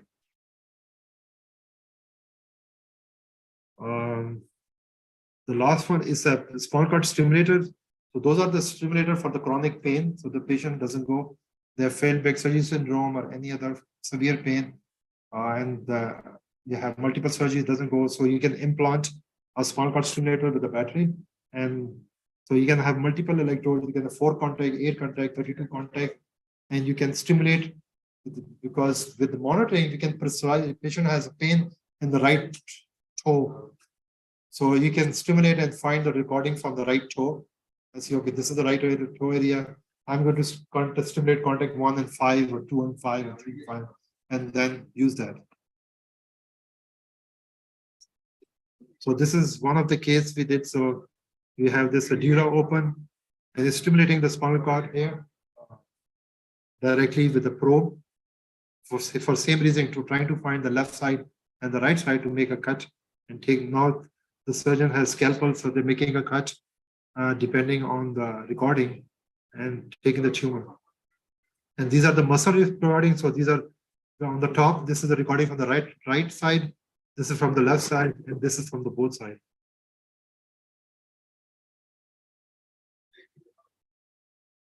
So this is one of the patient. I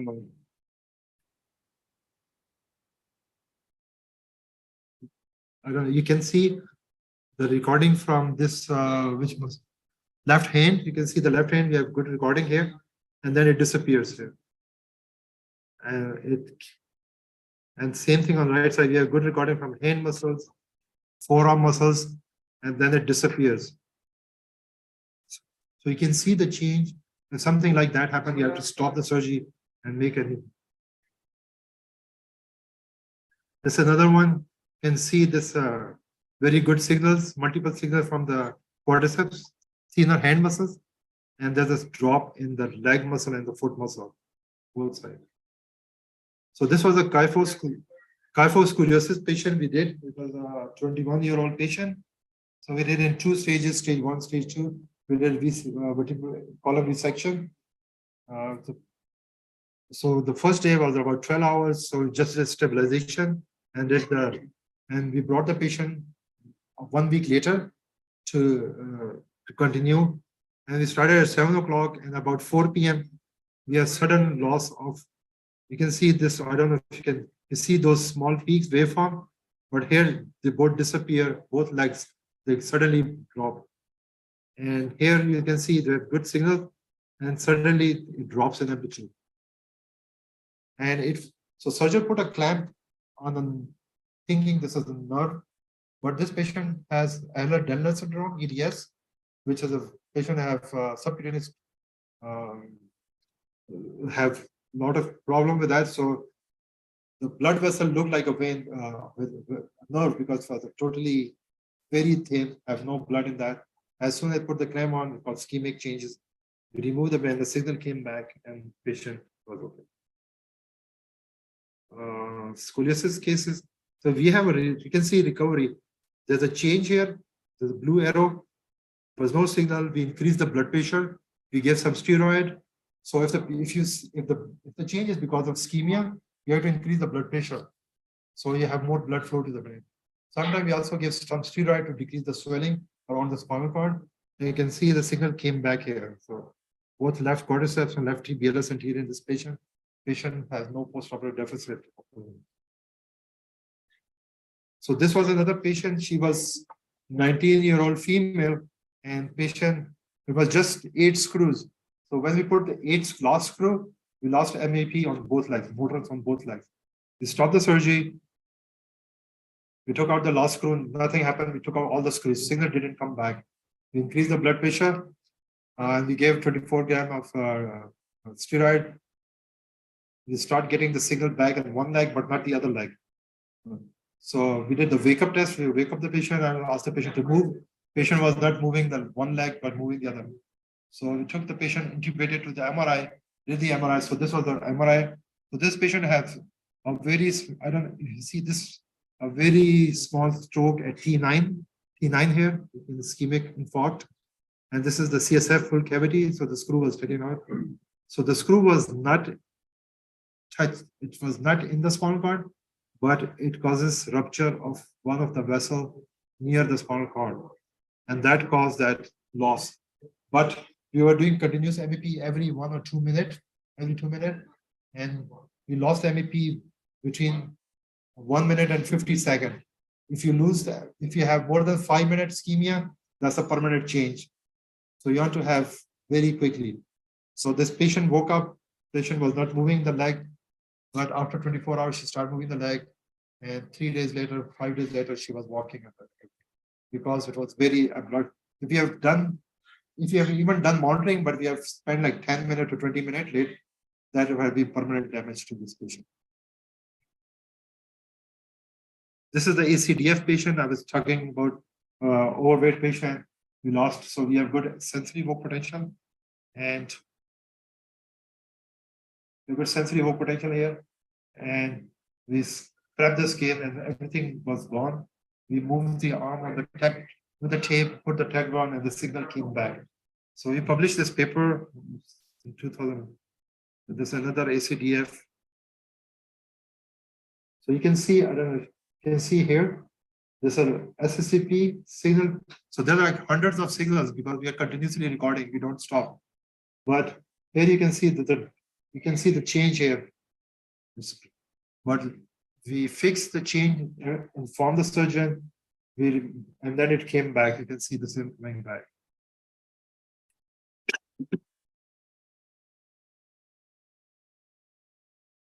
Now, when we're doing motor evoked potential, we are stimulating with a high current, high voltage. So the concern is when the patient has an implant. The patient has a pacemaker, we stimulate very high. The pacemaker can think about as a abnormal heartbeat will start giving shock to the patient. So you have to make sure deactivate magnetic deactivation of a pacemaker before we do any MEP. And then after surgery, we can not turn it off. We just deactivate them. If the patient has cochlear implant, I don't know. You see any patient with cochlear implant? So for hearing loss, we do cochlear implant. Patient has cochlear implant because we're stimulating the brain. So we want to make sure we are more than 10 centimeters away and we don't stimulate more than 300 volts for that patient. And the last one is deep brain stimulator. There is implant. So you have to be careful about that patients. So there's no contraindication, but you have to be a little bit careful about the. This is a paper recently published about 4,500 patients, and the motor evoked potential are very sensitive to single nerve root injury as compared to SSA sensory evoked potential, because the sensory fiber, they have multiple fibers. So you have posterior will not have L4, L5, S1, S2, S3. But if you're going from quadriceps, it's L2, L3, L4, mostly L2, L3. By doing gastrocnemius, S1, S2. So single nerve injury can have more significant. So you should be doing, in the past, nobody was doing motor in lumbar case because lumbar, there's no spinal cord, so no need to. So MEP is good for spinal cord monitoring, but it's also very good for nerve root injury. So I have to do. So every time you have nerve root injury. So this is the paper we published about that girl I was talking about. We took our 8 screws and everything. And the reason the paper was about stimulating frequently because you don't want to have too much break between the stimulation. This is another page recording of motor evoked potential. So I have paper recording for motor evoked potential for the bladder and also for this is the patient with the spinal dysmorphism. So I'm not going to detail, but just giving you. So when I went to this hospital, this was a kit. It has 6 surgeries done. It has tethered cord release. It has split cord. They removed the split cord bony spur and they put the vector. So they were doing every 6 month extension of the vector. Do you use vector here? No. They have choose growing rod. Not so growing rod is the true magnetic rod. Vector is just putting on the vertebral vertebral cage. So and then you release that. So 6 surgeries. So the surgeon, he just loosened the screw and lost all the motors. We stopped the surgery, sent the patient back to the cancel the case, send the patient to MRI. We found out that the surgery, there were neurosurgery done twice or spine surgery done. So there was a piece of bony spur which was still left. And there was a small ring which was tightening against the spinal cord. And when you loosen the screw, it was causing stretching and patient lost everything. So the patient was referred back to the neurosurgery. They removed the bony spur, removed the ring. And then we came back to the orthopedic surgery. So we did like 12 surgeries on this patient. Everything was only one patient time. We had a loss, and if we have not done monitoring, patient would have been paralyzed. It was very young, 6-year-old child.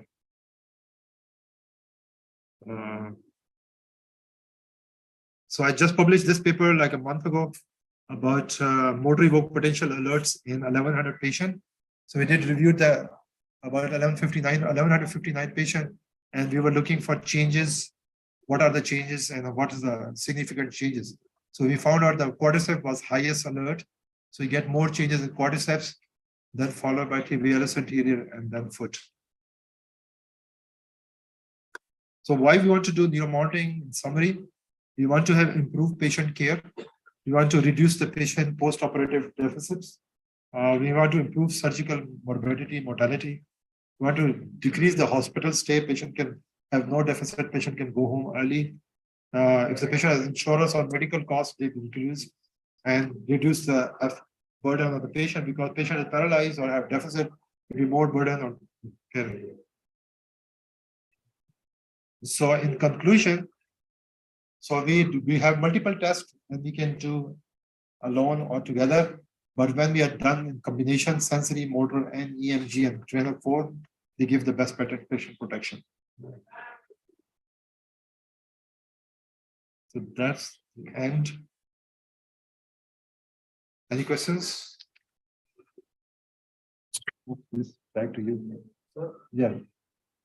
especially in neuromonitoring, have you got any experience that during surgery and during the team, doing the monitoring of all these levels, the surgeon developed in the school the rods, they are giving distraction to the spinal cord, they develop neurology.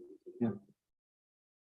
And any morbidity of developing that neurology, for example, they distracted that, the spine, and recorded the reading that absolutely low and undo this thing, what you have done. Yeah. So if that's reversible, So it is reversible if there's a time frame. So because the change when you're doing traction, so you can have changes because the nerve roots either have a gray matter or white matter, right? Gray matter, white matter. So gray matter ischemia is a very short, irreversible. Gray matter, if it is less than 2 minutes with a normal temperature, is reversible. So if you pick up in 2 minutes, 2 to 4 minutes is like gray area. After 4 minutes, it's irreversible. If more than ischemia or damage for more than 4 minutes, it's irreversible change. For white matter tract, white matter like fiber axon, they are more resistance. So 9 to 11 minutes, so we have 9 to 11 minutes. Ischemia or damage to the white matter, so you have 9 to 11 minutes for reversible change. And 11 to 19, 20 minutes is a dependent patient to patient, but after 20 minutes, irreversible. So if you have more than loss of signal for more than 20 minutes in white matter, it will be irreversible most of the time. So that's why you want to monitor continuously and as much as possible, so you can pick up the change before it happens for a longer time. second is like this surgery, if this going on, when putting the screws, with every screws, you do monitoring with every screw. Yes. So every school, so we're doing EMG continuously, and every school we stimulate, we do SSCP continuously, and every when you put every school, we run motors to make sure there's no change in the motor track. And once all the screws are placed, then we stimulate the screw to make sure all this. So you can stimulate every screw one by one, or put all the screws and stimulate all 4, 8, 10 screws. So because the only thing is a lateral breach. If the breach is more lateral, it's not picked up by pedicle screw testing because there's no nerve. Medial breaches are more sensitive. There's no contraindication. There are alerts, like they are high risk procedure, like patient has a pacemaker, so if you want to deactivate the pacemaker, or patient has a cochlear implant or hearing aid.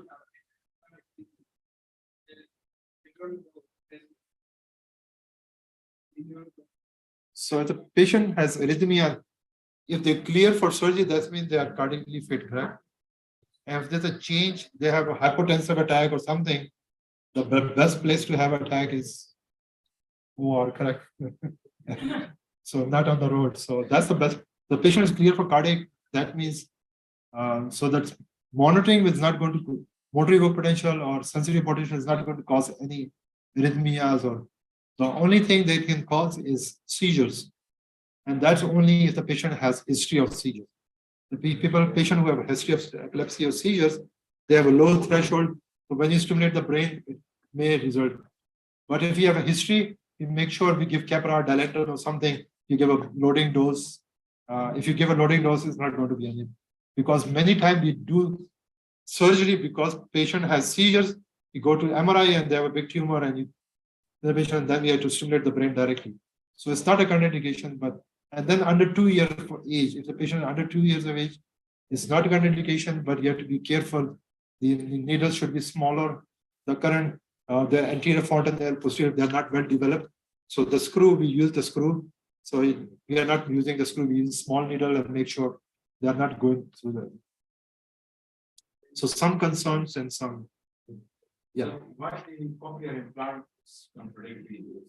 It's not contradictory. It's like you have to be careful more because cochlear implant is a electrode placed in the cochlea and it has a battery on the chest. So we stimulate 400 or 500 volts. It can burn, it can damage that because the current always goes to the path of least resistance. So it will attract to the metal. So even you want to stimulate the face area, head area, but when there's a metal in the brain, it will go to the metal. It can, and it's not going to damage the metal, but it's going to make us burn the brain or part of the cochlea around the metal. Along with that, any other side effects or contradictions to the patient coming forward with some other metallic implants? No, no contraindication. No. Because it used to say contraindication like patient with stents or patient with aneurysm clips, but not anymore. Because now we are doing monitoring, we are doing brain stimulation for aneurysm clipping. Well, so it's not contraindication. It's not contradictory. Yeah, there's no contraindication. It's just you have to be more careful about these patients. So you cannot just go and you cannot just treat all the patients as the same. So you have to be careful about it. As long as they don't touch the machine. So, yeah. No, there's no hazard. No. Yeah, the current doesn't go to the patient, it's to the surgeon. So if you are even you are holding the patient, it's not like a defibrillator. So it's not going to. What about the OT table? If the patient is touching any exotic part of that table, the current pass through that. No. It's very low current. It doesn't go through the body. It doesn't. The only concern is volts. You can go to 1000 volts. The maximum is 1000 volts. Don't try at home. Just make sure don't try at home. Just leave it to the professional. But you can go to 1000 volts, just like ECT. Yes. It's volts. Volts. Yeah. The sensory evok potential is maximum 100 milliampere. But motor evok potential you can go to 1000 volts. Very high current. So is there any mention of amplitude of MEP? This is size of muscle, like we have smaller muscle in the hand. Not size of the muscle, but recruitment of the muscle. So how many fibers are activated? Mostly when I used to place the electrode in the analyst filter, I stand up here any kind of good signal. Yeah. No, you can have like much better signal from the hand muscle than the quadricep muscle, which are very small muscles. Why does it happen nowadays? Analyst filter does not respond correctly. LCT should have very good signal. So LCT should have usually like 2 electrodes. Let me disconnect this and go to.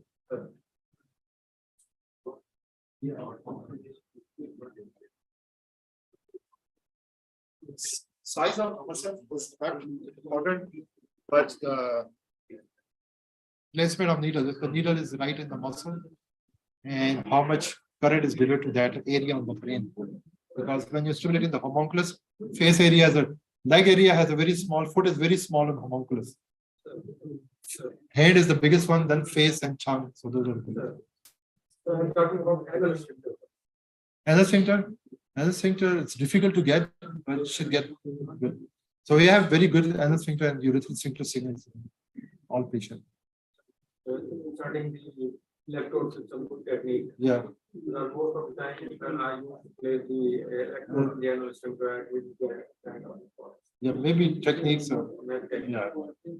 Sir, in the case number 4, you talked about the key first, the surgeon passed us through and there were some changes and then so then later on we want to prepare there was receiving things inside it was not very confident that it was confirmed that it was she was not able to go right and she was like able to walk like what was the minus for taking inside the first thing was taking on the on that block for the instant they take on the school but then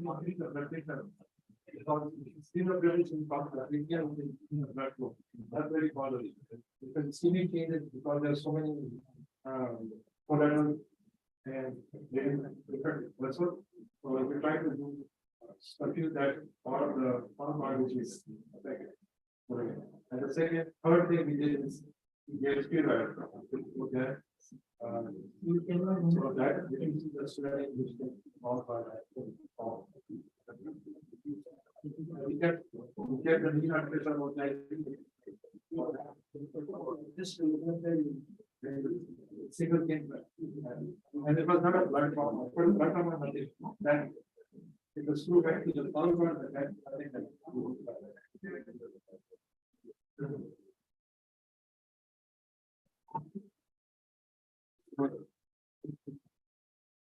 This machine has 4 recordings on the left side, 4 on the right side, but 2 recording channels are not working. We need to fix them on both sides. So this is the motor operation recording from the leg person, the LS interior and this left side and right side, and this is the recording from the left quadriceps. This is the recording from the quadriceps. And this is 350 volts stimulation.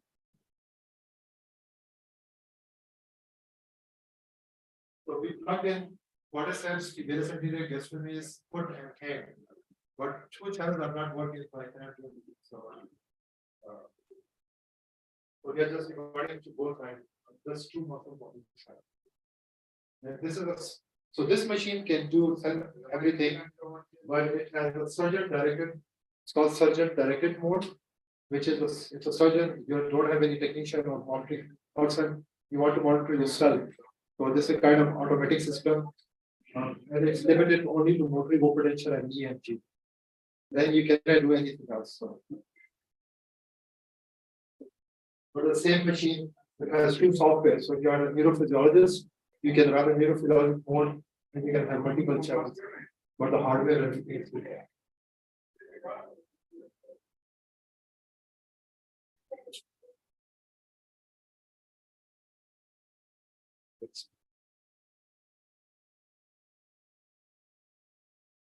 So I don't know if you want, I have 2 books. I have 1 book that's coming. I don't know if it's about neuromonitoring.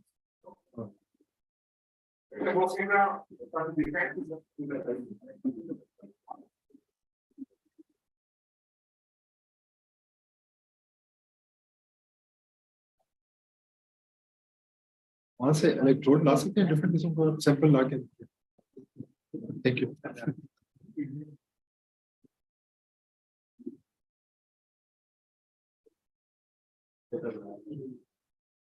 Surgery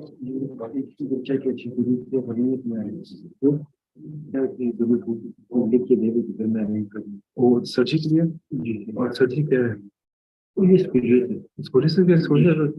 आपको electrodes चाहिए electrode में आपको सब dermal needles जो है 1 box काफी होगा 1 box में 24 इलेक्ट्रोड्स होते हैं 24 इलेक्ट्रोड्स ठीक फिर है कॉर्क स्क्रू वो ब्रेन स्टिमुलेशन वो आपको 2 या 4 चाहिए मैक्सिमम इलेक्ट्रोड्स और फिर जो है आपको वो है सरफेस एडहेसिव वो जो है स्टिकर जो है हमने लगाए थे आपने लेके आएंगे तो वो आपको 8 इलेक्ट्रोड चाहिए वन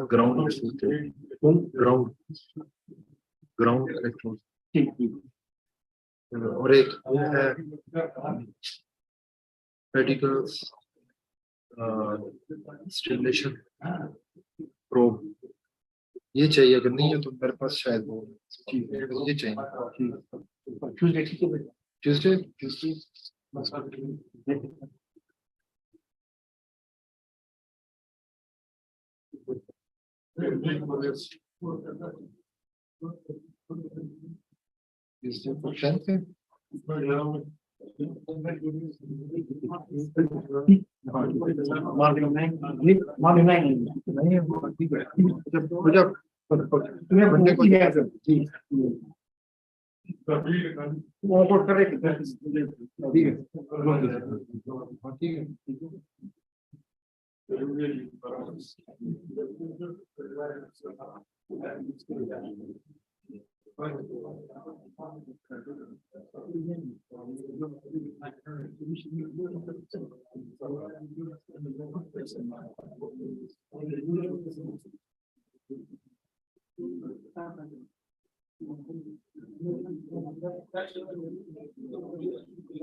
ये आपको इलेक्ट्रोड ऑफ करो, आप देखते हैं ये जो है ये मीटर है जो ये एमजी और परसेंट को दिखाते हैं।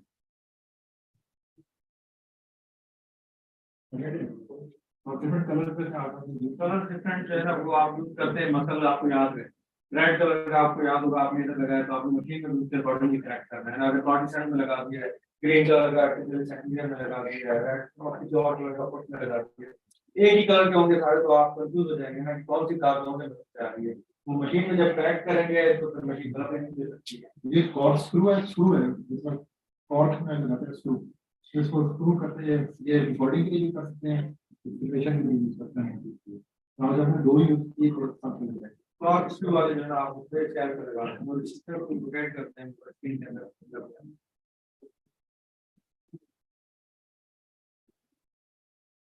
और ये फिर स्टिकर में ये नर्व्स को स्टिमुलेट करने के लिए ठीक हो जाता है।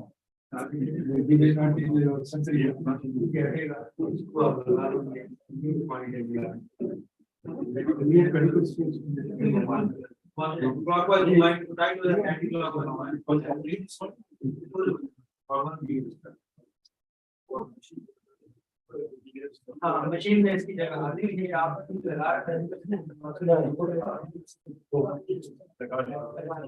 मशीन में आप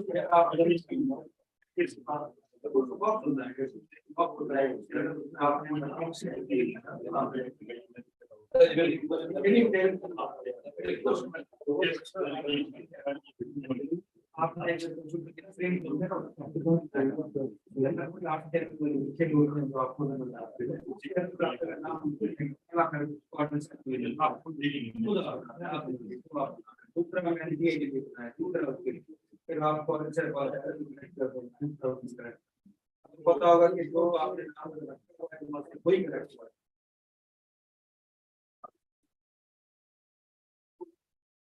सेंसरी के लिए एससीपी के लिए जो है वो सबसे पहले होते हैं नाव के साथ डायरेक्टली डॉट नहीं लगा, आप नाव के ट्रैक के ऊपर से ट्रैक कर सकते हैं, करंट देंगे तो वो नीचे जाएगा क्लियर करेगा वो स्टिंग वाला होता है वो निकल जाता है ये स्किन के ऊपर पड़ जाएगा आप बदल लेकिन मसल से जो बॉडी आपने लेंगे उसमें आपने कौन सी बॉडी अगर सरकार अगर एक बनता है इसकी जो डेप्थ है अगर 90 डिग्री पे करके लगाएंगे फिर आप नहीं मिलेगा तो वो तो फैट में रह जाएगी, मतलब हो जाएगी आपके पास आपका पैरालाइज हो गया आप पैरालाइज ये टेक्निकल वो कुछ ये सब लेवल है, लेकिन आपको मीटिंग्स नहीं है उसके क्या आप रिकॉर्ड का अगर से रिकॉर्ड सब लड़के आए कुछ कॉस्ट ये पाकिस्तान की कॉल 20 to 30,000 rupees. सर आज तो 40,000 का बोल रहा है एक पेशेंट को अगर आप शेप मसल के शो को आप रिकॉर्ड करेंगे, एनसीसीपी भी रिकॉर्ड करेंगे, तो उनकी जो बॉक्स का पूरा कंटेंट आता है वो पेशेंट का ही बता रहा हूँ, सही चलाता है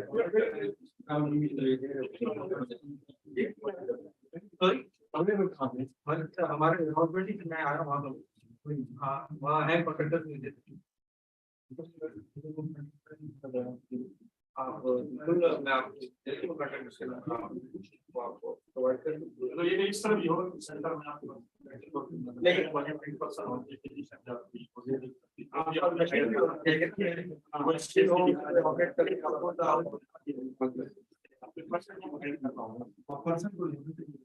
तो उसको ऑपरेट करना एक्चुअली वाले मशीन वाले कॉस्ट ये साइड पे 40,000 का आपको मिलता है, जिसमें आप 6 मसल ग्रुप रिकॉर्ड कर लेते हैं। 6 मसल ग्रुप का मतलब दोनों साइड, ठीक है। आप अगर थोड़ा सा उसको कम रिकॉर्ड करें, जैसे इसमें हम अक्सर 2 मसल रिकॉर्ड कर सकें, इसकी मशीन की लिमिटेशन कुछ मशीन होती है जिसमें आप एट टाइम कोई 10-12 मसल रिकॉर्ड कर सकते हैं, तो इसमें मैक्सिमम 4 ही कर सकते हैं। 4 में से 2 रिकॉर्ड हो रहा है तो 4 दिखा रहा है। तो अभी हमने देखा ना 2 नजर आ रहा है और नीचे मशीन है ना, वो मशीन आप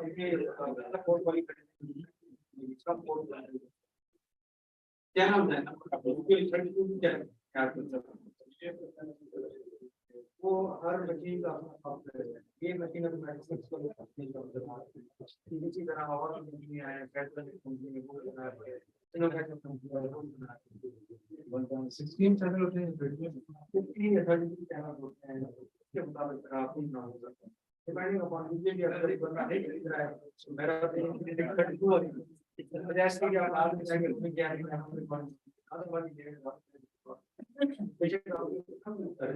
लेकिन आपके पास अवेलेबिलिटी होगी, इस टाइम आपके नॉलेज रिकॉर्डिंग करनी पड़ जाती है। आप किसी इंसान को हॉस्पिटल मिलते हैं आपके फंडेड यूज के लिए फिर आप जैसे रोज सर्जरी होती नहीं है, तो वो रोज सर्जरी ठीक है आपके कॉमन कौन सी सर्जरी की जरूरत आप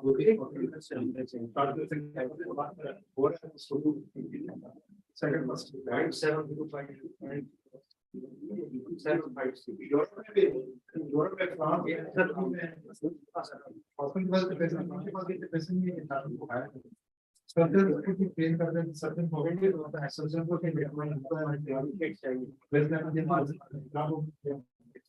छोटे को बनाती है स्क्रीन चीजें होती है आपको पता होगा स्क्रीन पे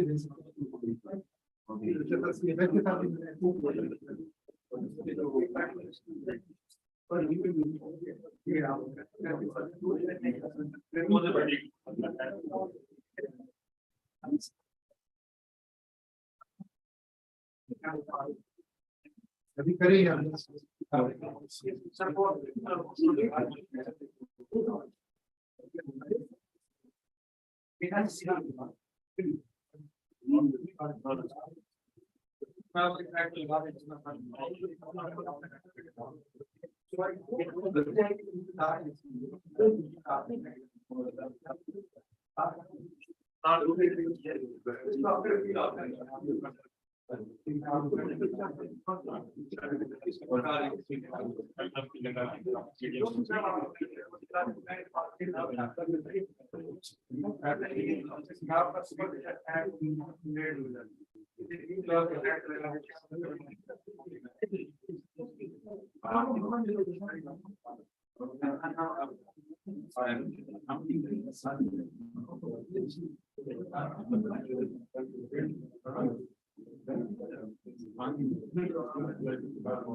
This is right.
हमारे सारे नहीं लोग हैं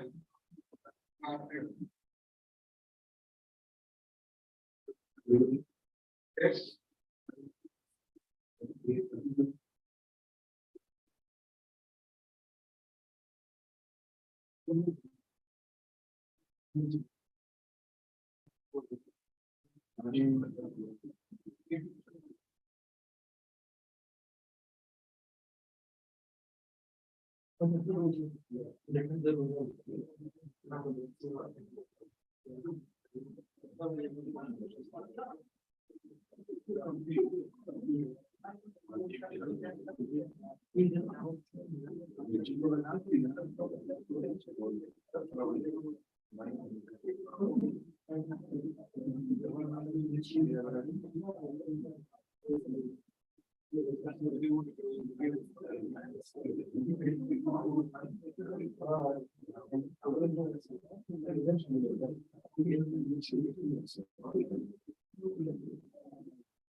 Please, आपको हमारी आवाज आ रही है?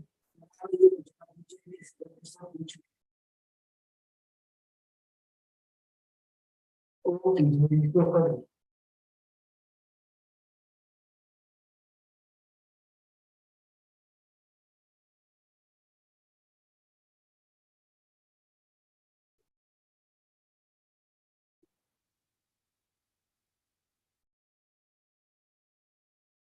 So we are starting decompression.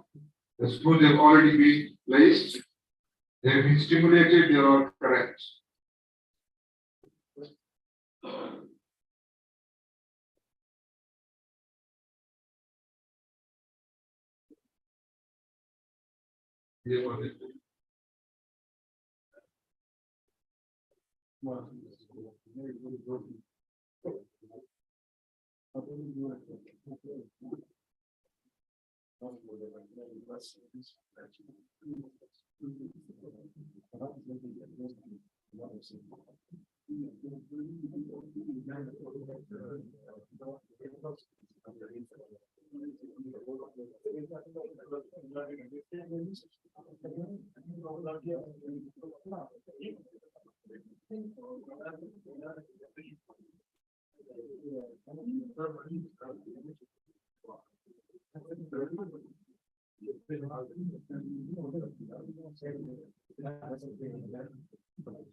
Yes, you guys okay?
This is the only. So this was the passive joint I removed.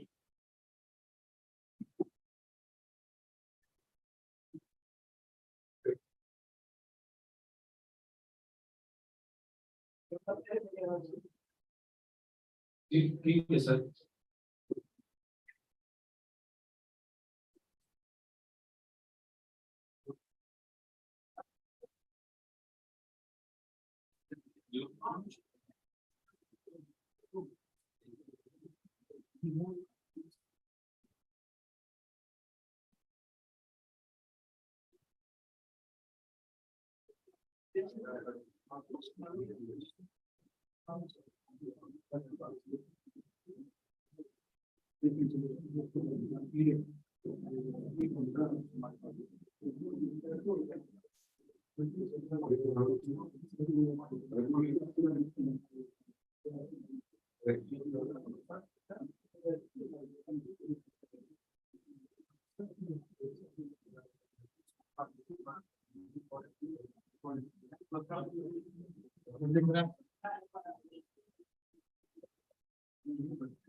All the verbs. That is money. We can protect.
Well, this guy, yeah. That's happening. But what is this?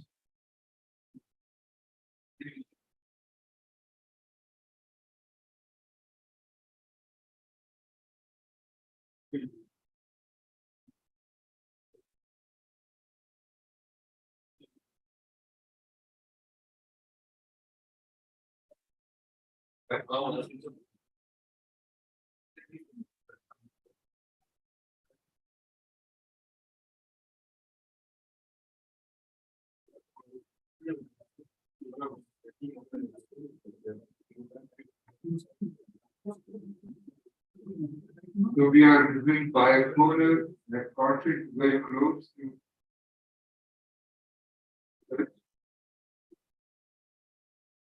Yes. MEPs.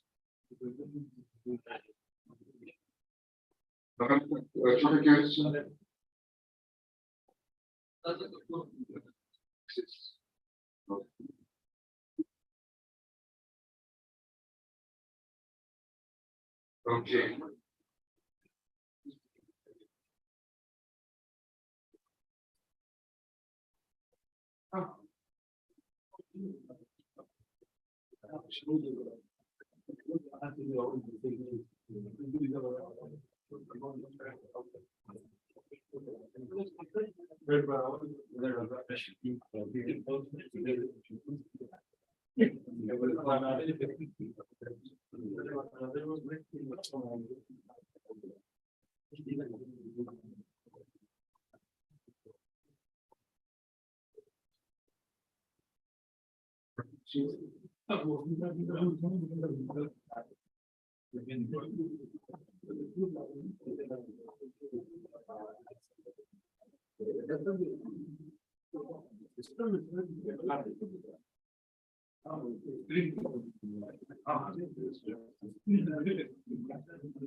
This is the very good.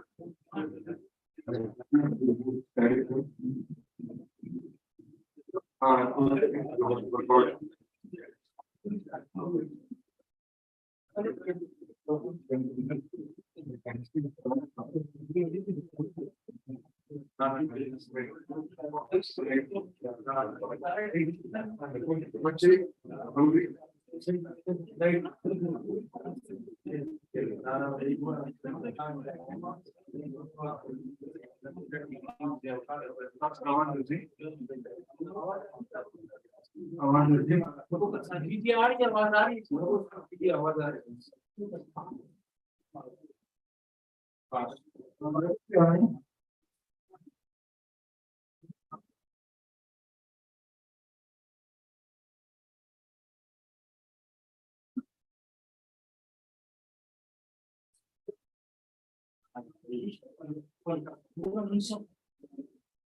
They are resecting the river this level because this is stopping. Over the side of this.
Thanks, thank you so much.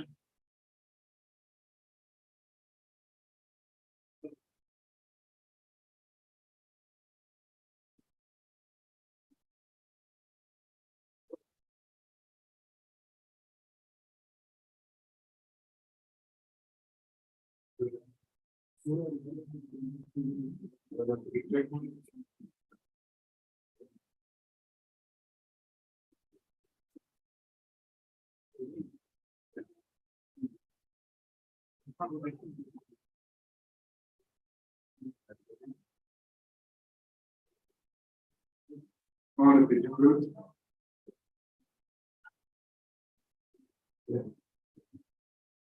Yes. Yes. It's after.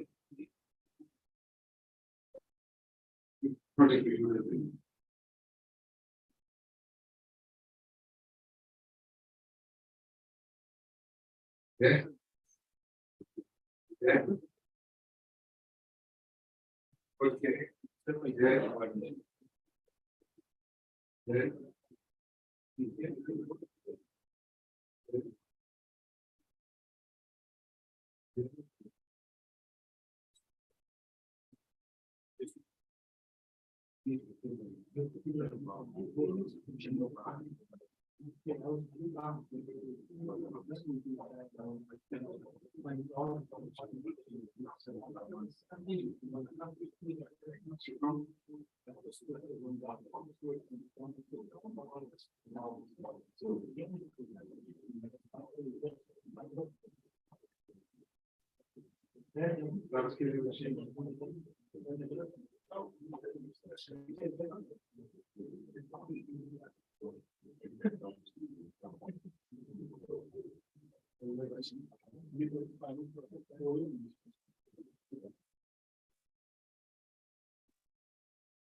One right there. MEPs.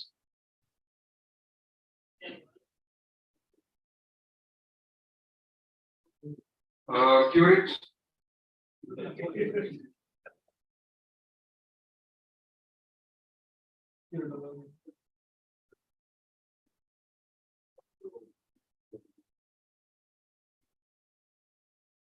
Picnic.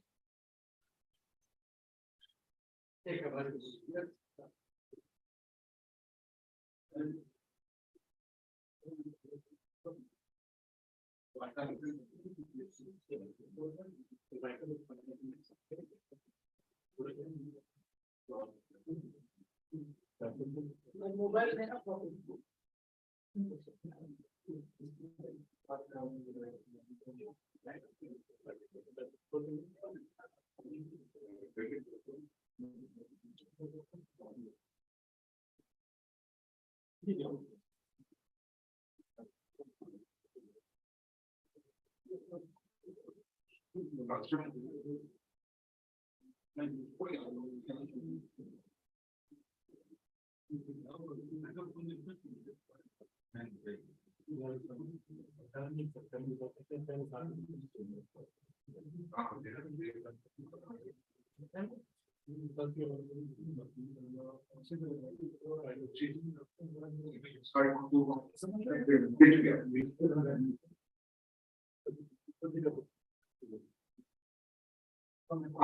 week.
There's a bit of bleeding, it is very expected.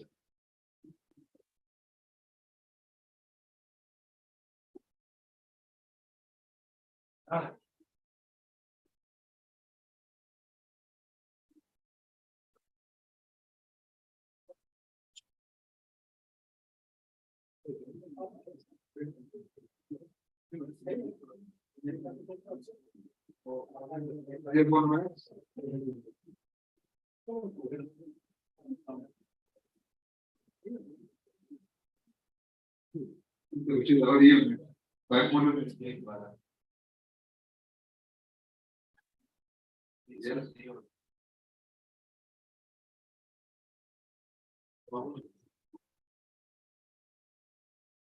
Yes.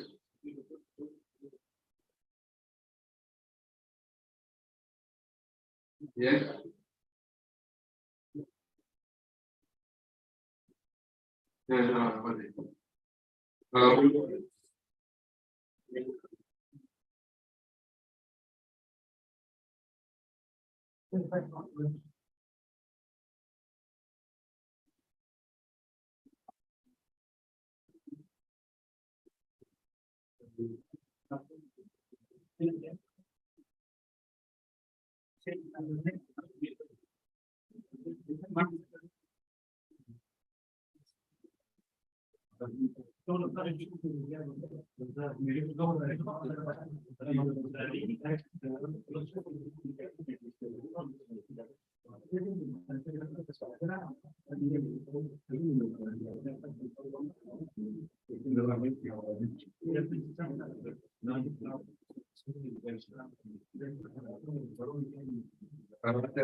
We have removed the right side of the vertebral body partially.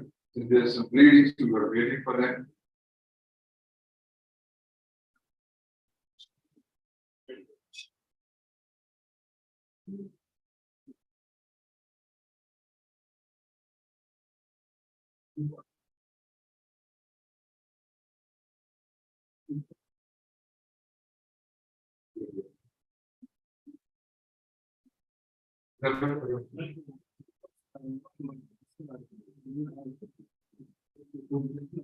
But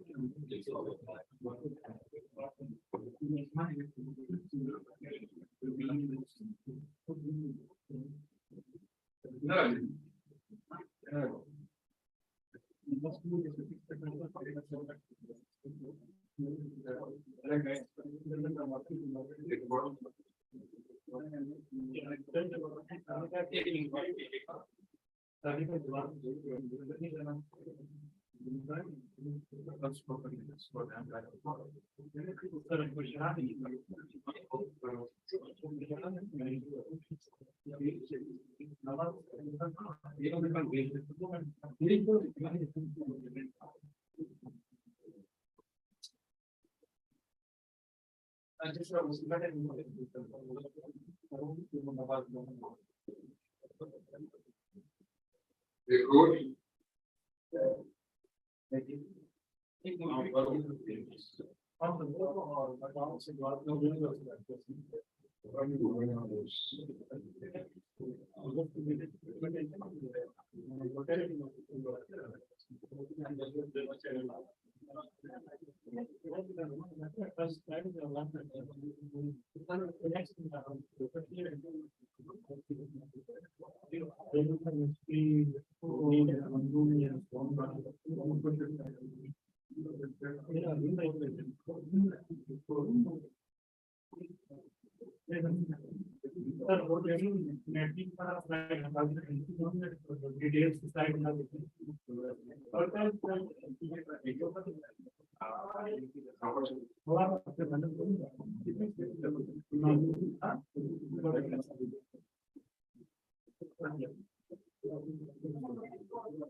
Lights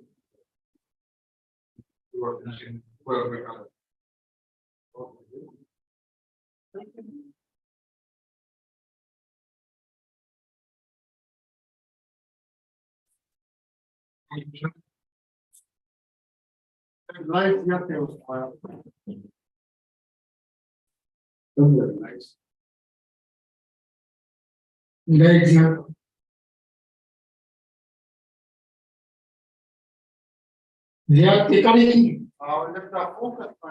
light ज्यादा करेगी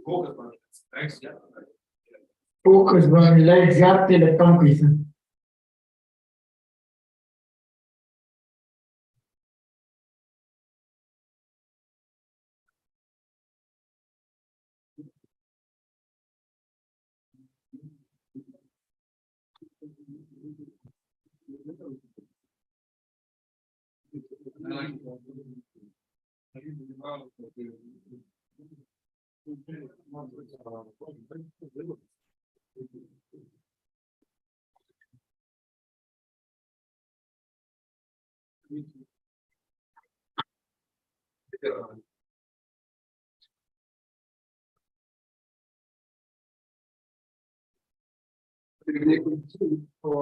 This is the vertical body, right? This is the process and this is the vertical body. We have to forget in front of the vertical body. Most of the vertical body is on the right side.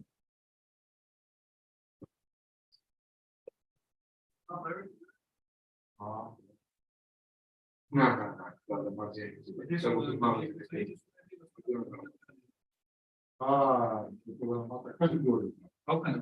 that normally private almost a comfort so more certain private to choose in front of the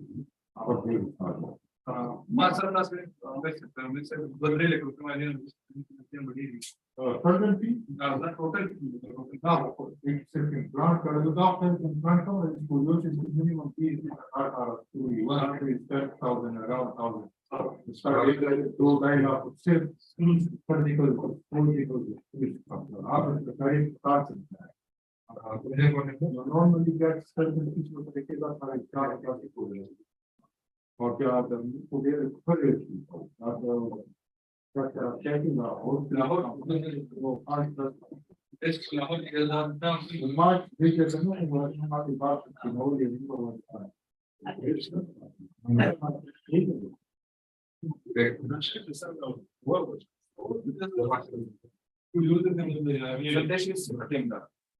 hardly other each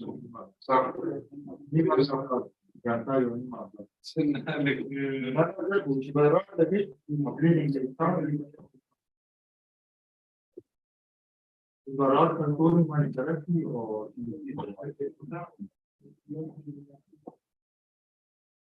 that's not control we cannot follow because we are important particularly to your that's not a mistake. The article of not controlling the care or direction care or expect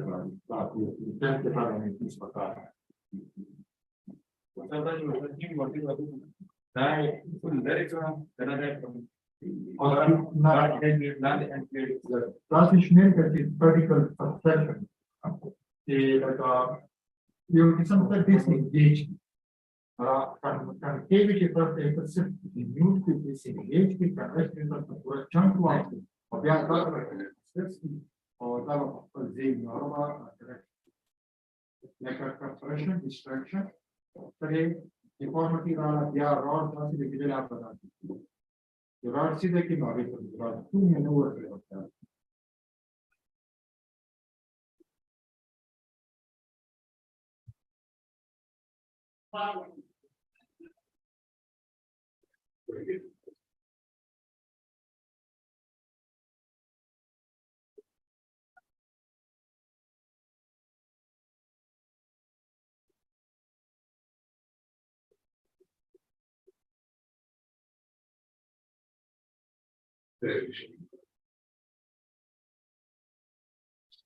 For the working system.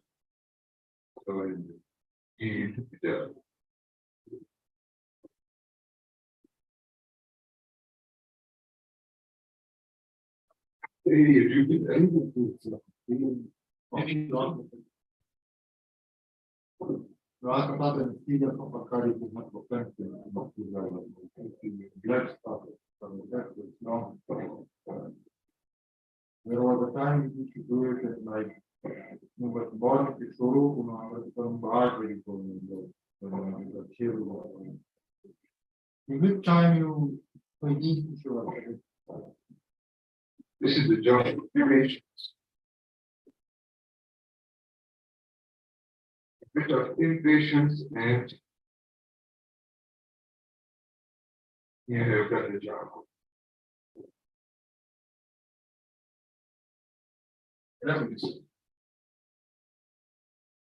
That was like a first community. But at the goal of these,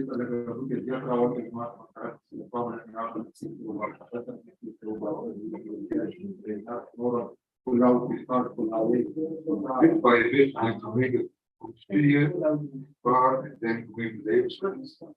And interior.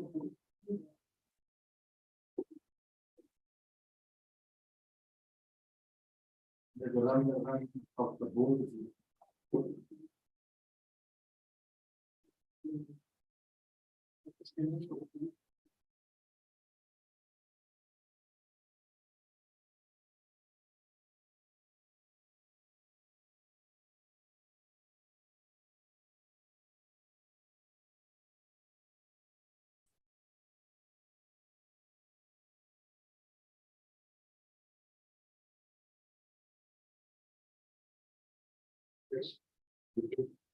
That's what the pathology application was for the house.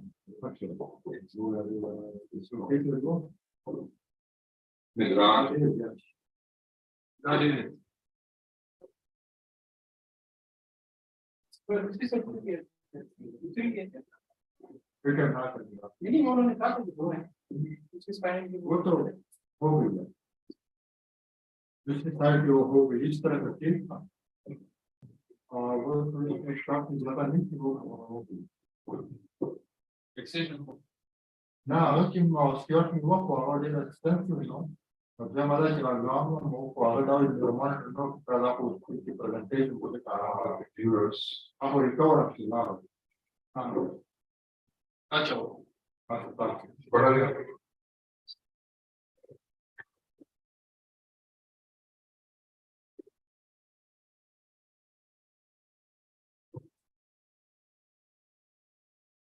You should have.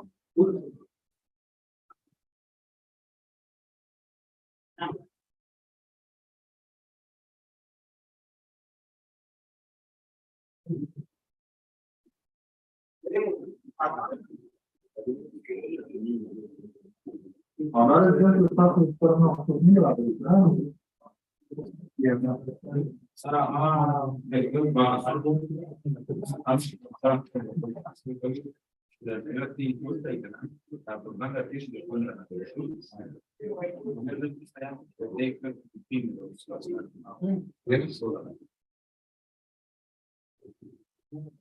What the change? Here you come. Right.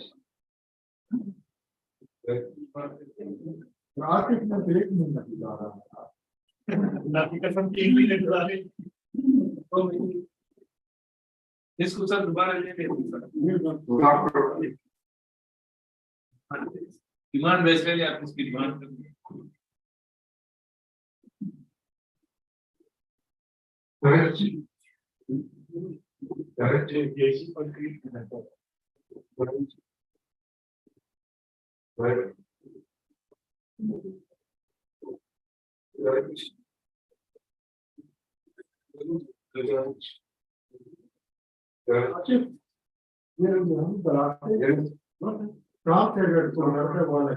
काम है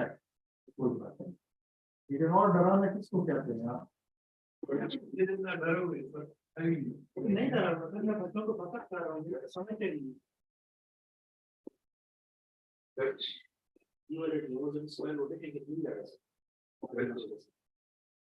नहीं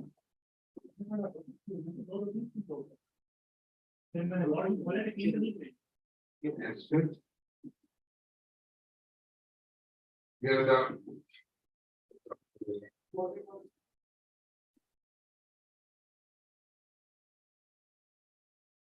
Thing. Yes. There are grand sheep. After classical skin. Everybody change. So for a basi, good job. Touch. You accept it, accept him, accept him, being a private. Touch. Touch. Touch. Touch. Yes.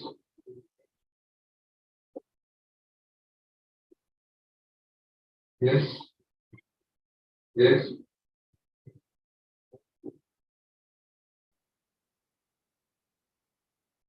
Take it to yours.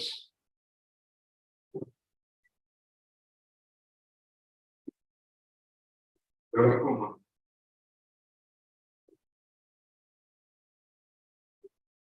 Touch.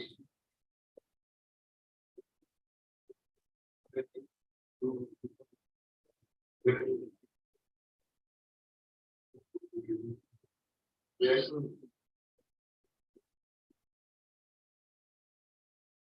Yes. Yes. Physically.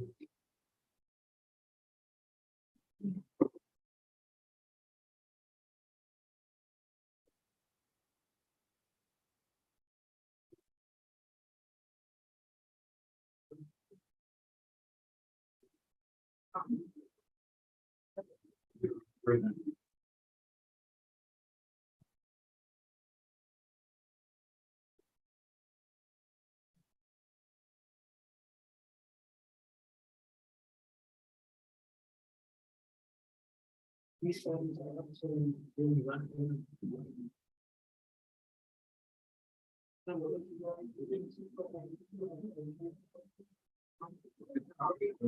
The YouTube here.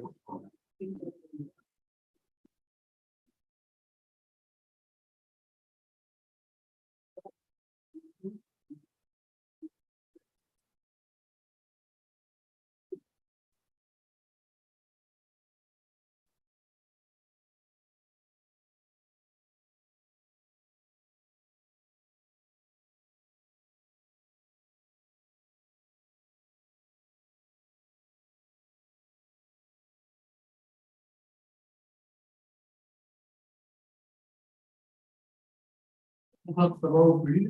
They are usually reading.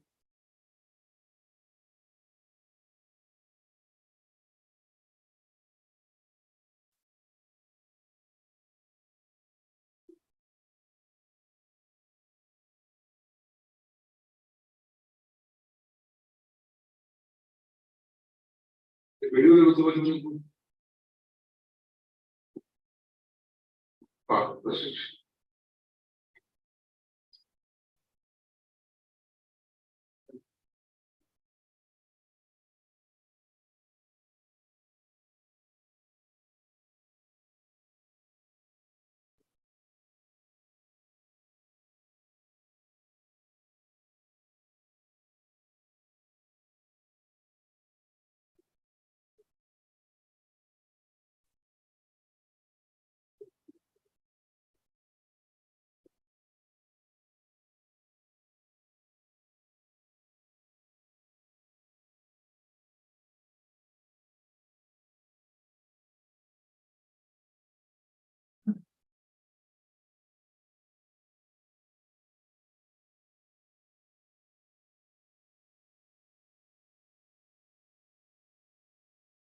They video stock or is an stock there.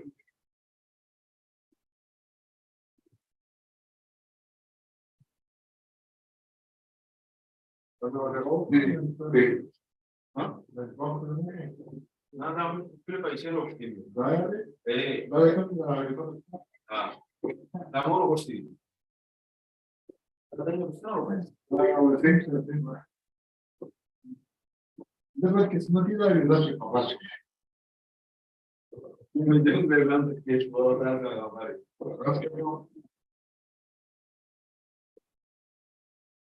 Then we are starting our starting on the right side. You expect bleeding. How do you think they will?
My Lord.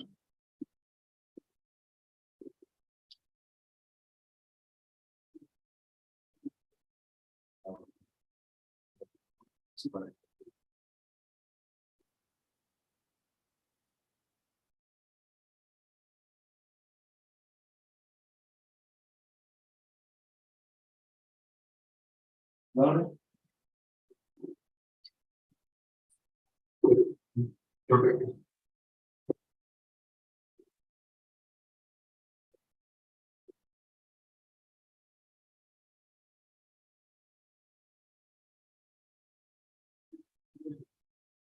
Uh-huh.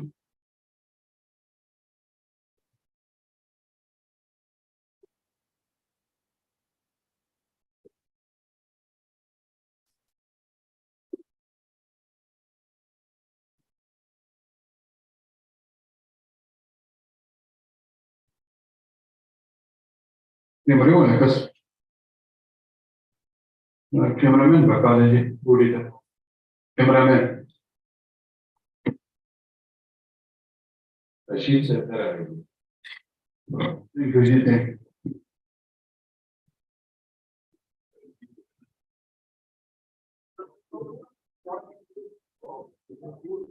Okay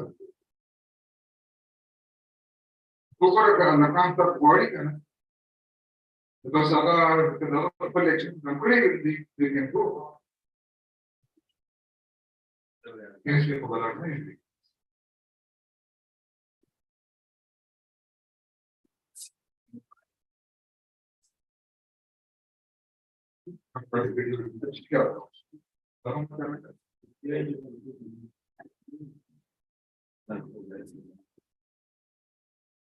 Yes.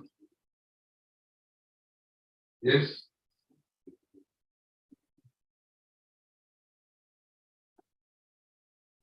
Yes.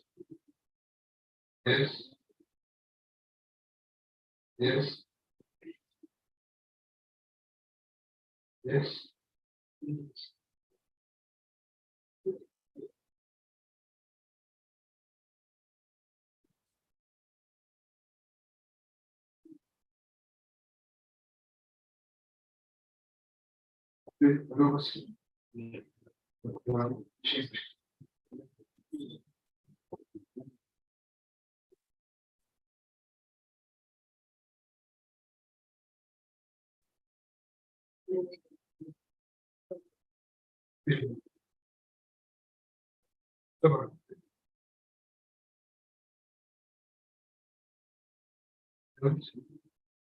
There's something.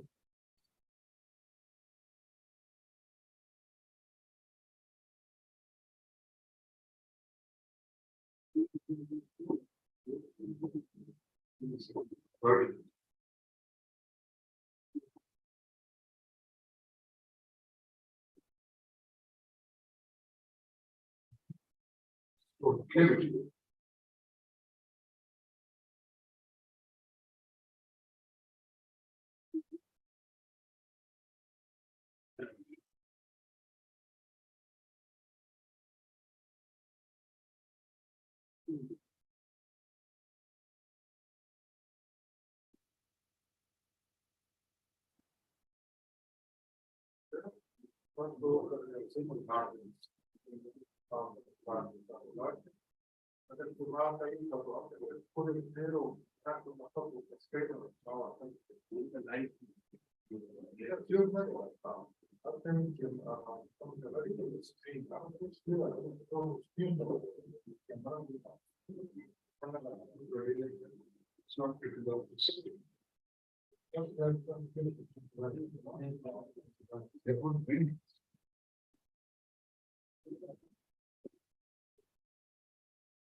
Attendance certificate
Yes.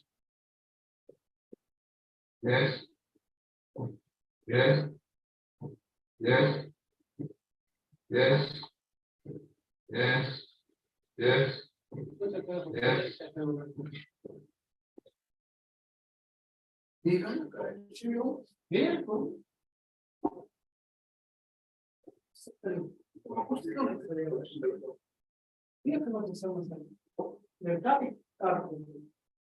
Aunque se vean en árabe. Digas un poco, pero en árabe. No. Yo supero, no. Nada más.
Divine मसीह तो नहीं चाहिए इस बार फिर divine ये अभी connected है live उसको हम दिखा रहे हैं ना नहीं वो तो हम दिखा रहे हैं नहीं इधर से भी जूम पे भी लाइव चल रहा है अच्छा आपका लाइव चल रहा है वो एक अलग बात है अच्छा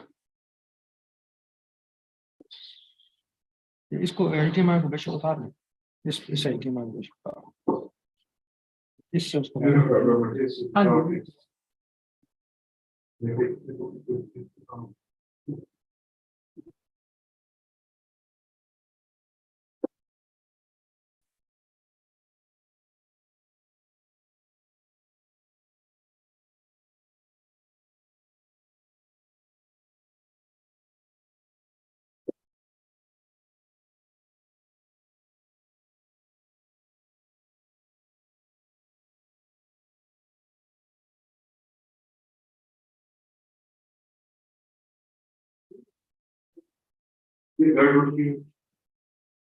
हाँ जी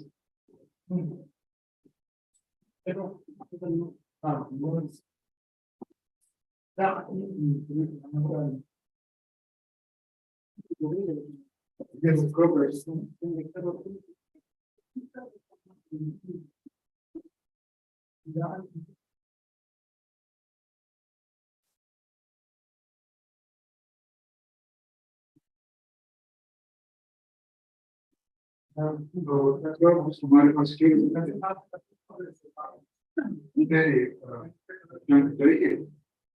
लिए हमारे पास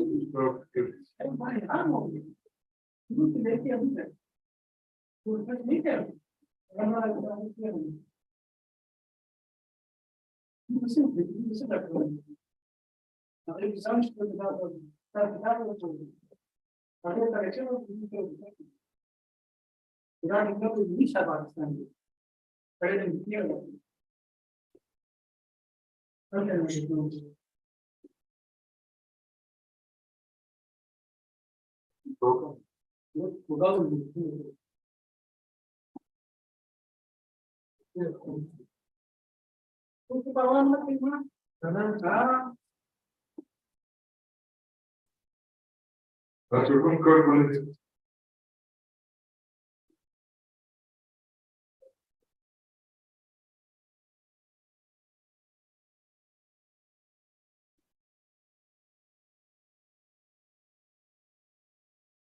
तो ये मुझे परफॉर्मेंस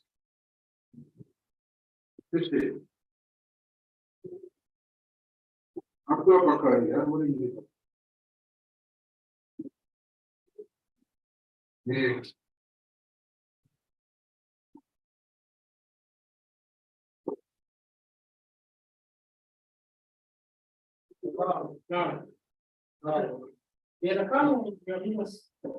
और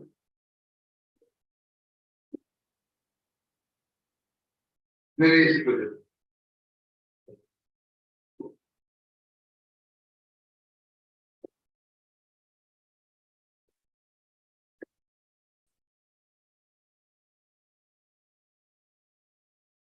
मेरी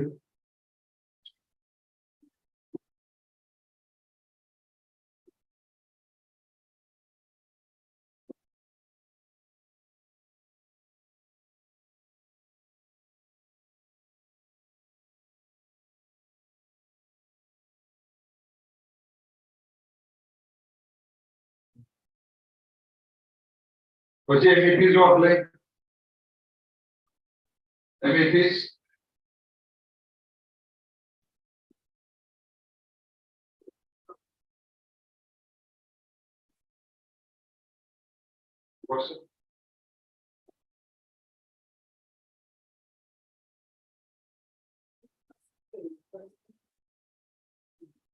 ये खलीजा जो आपका शेयर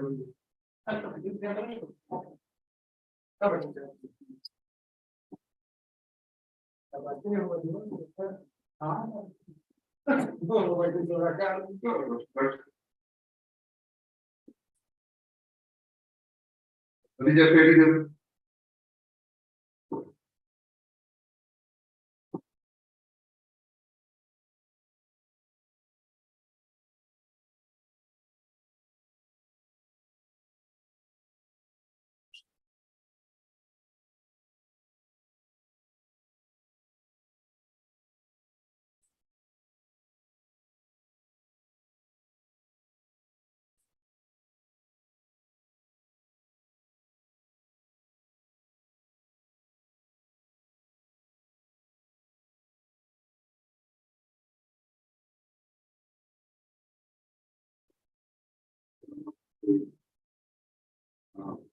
ओके नॉट वाचिंग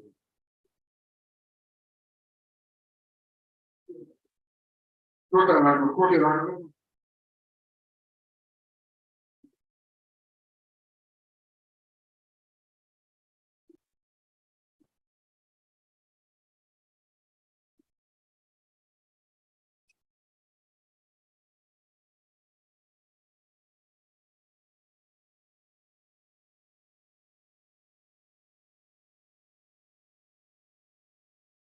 बच्चे बाइकोस सक्ष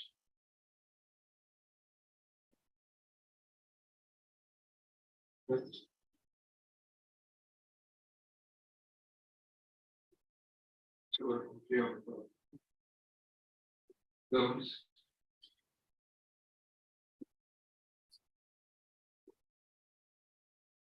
but the tapuya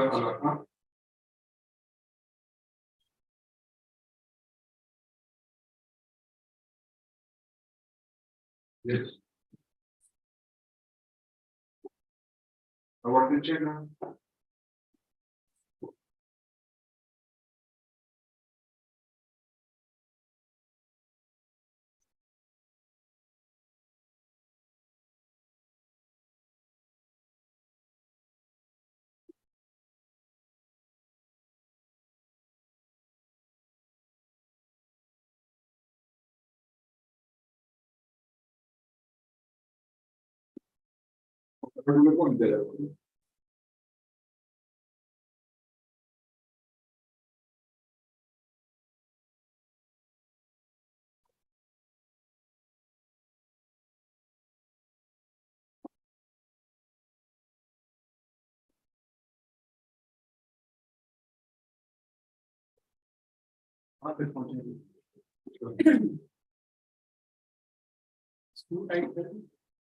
चलो बस इसको बंद करते हैं, मैंने उनसे पूछ लिया।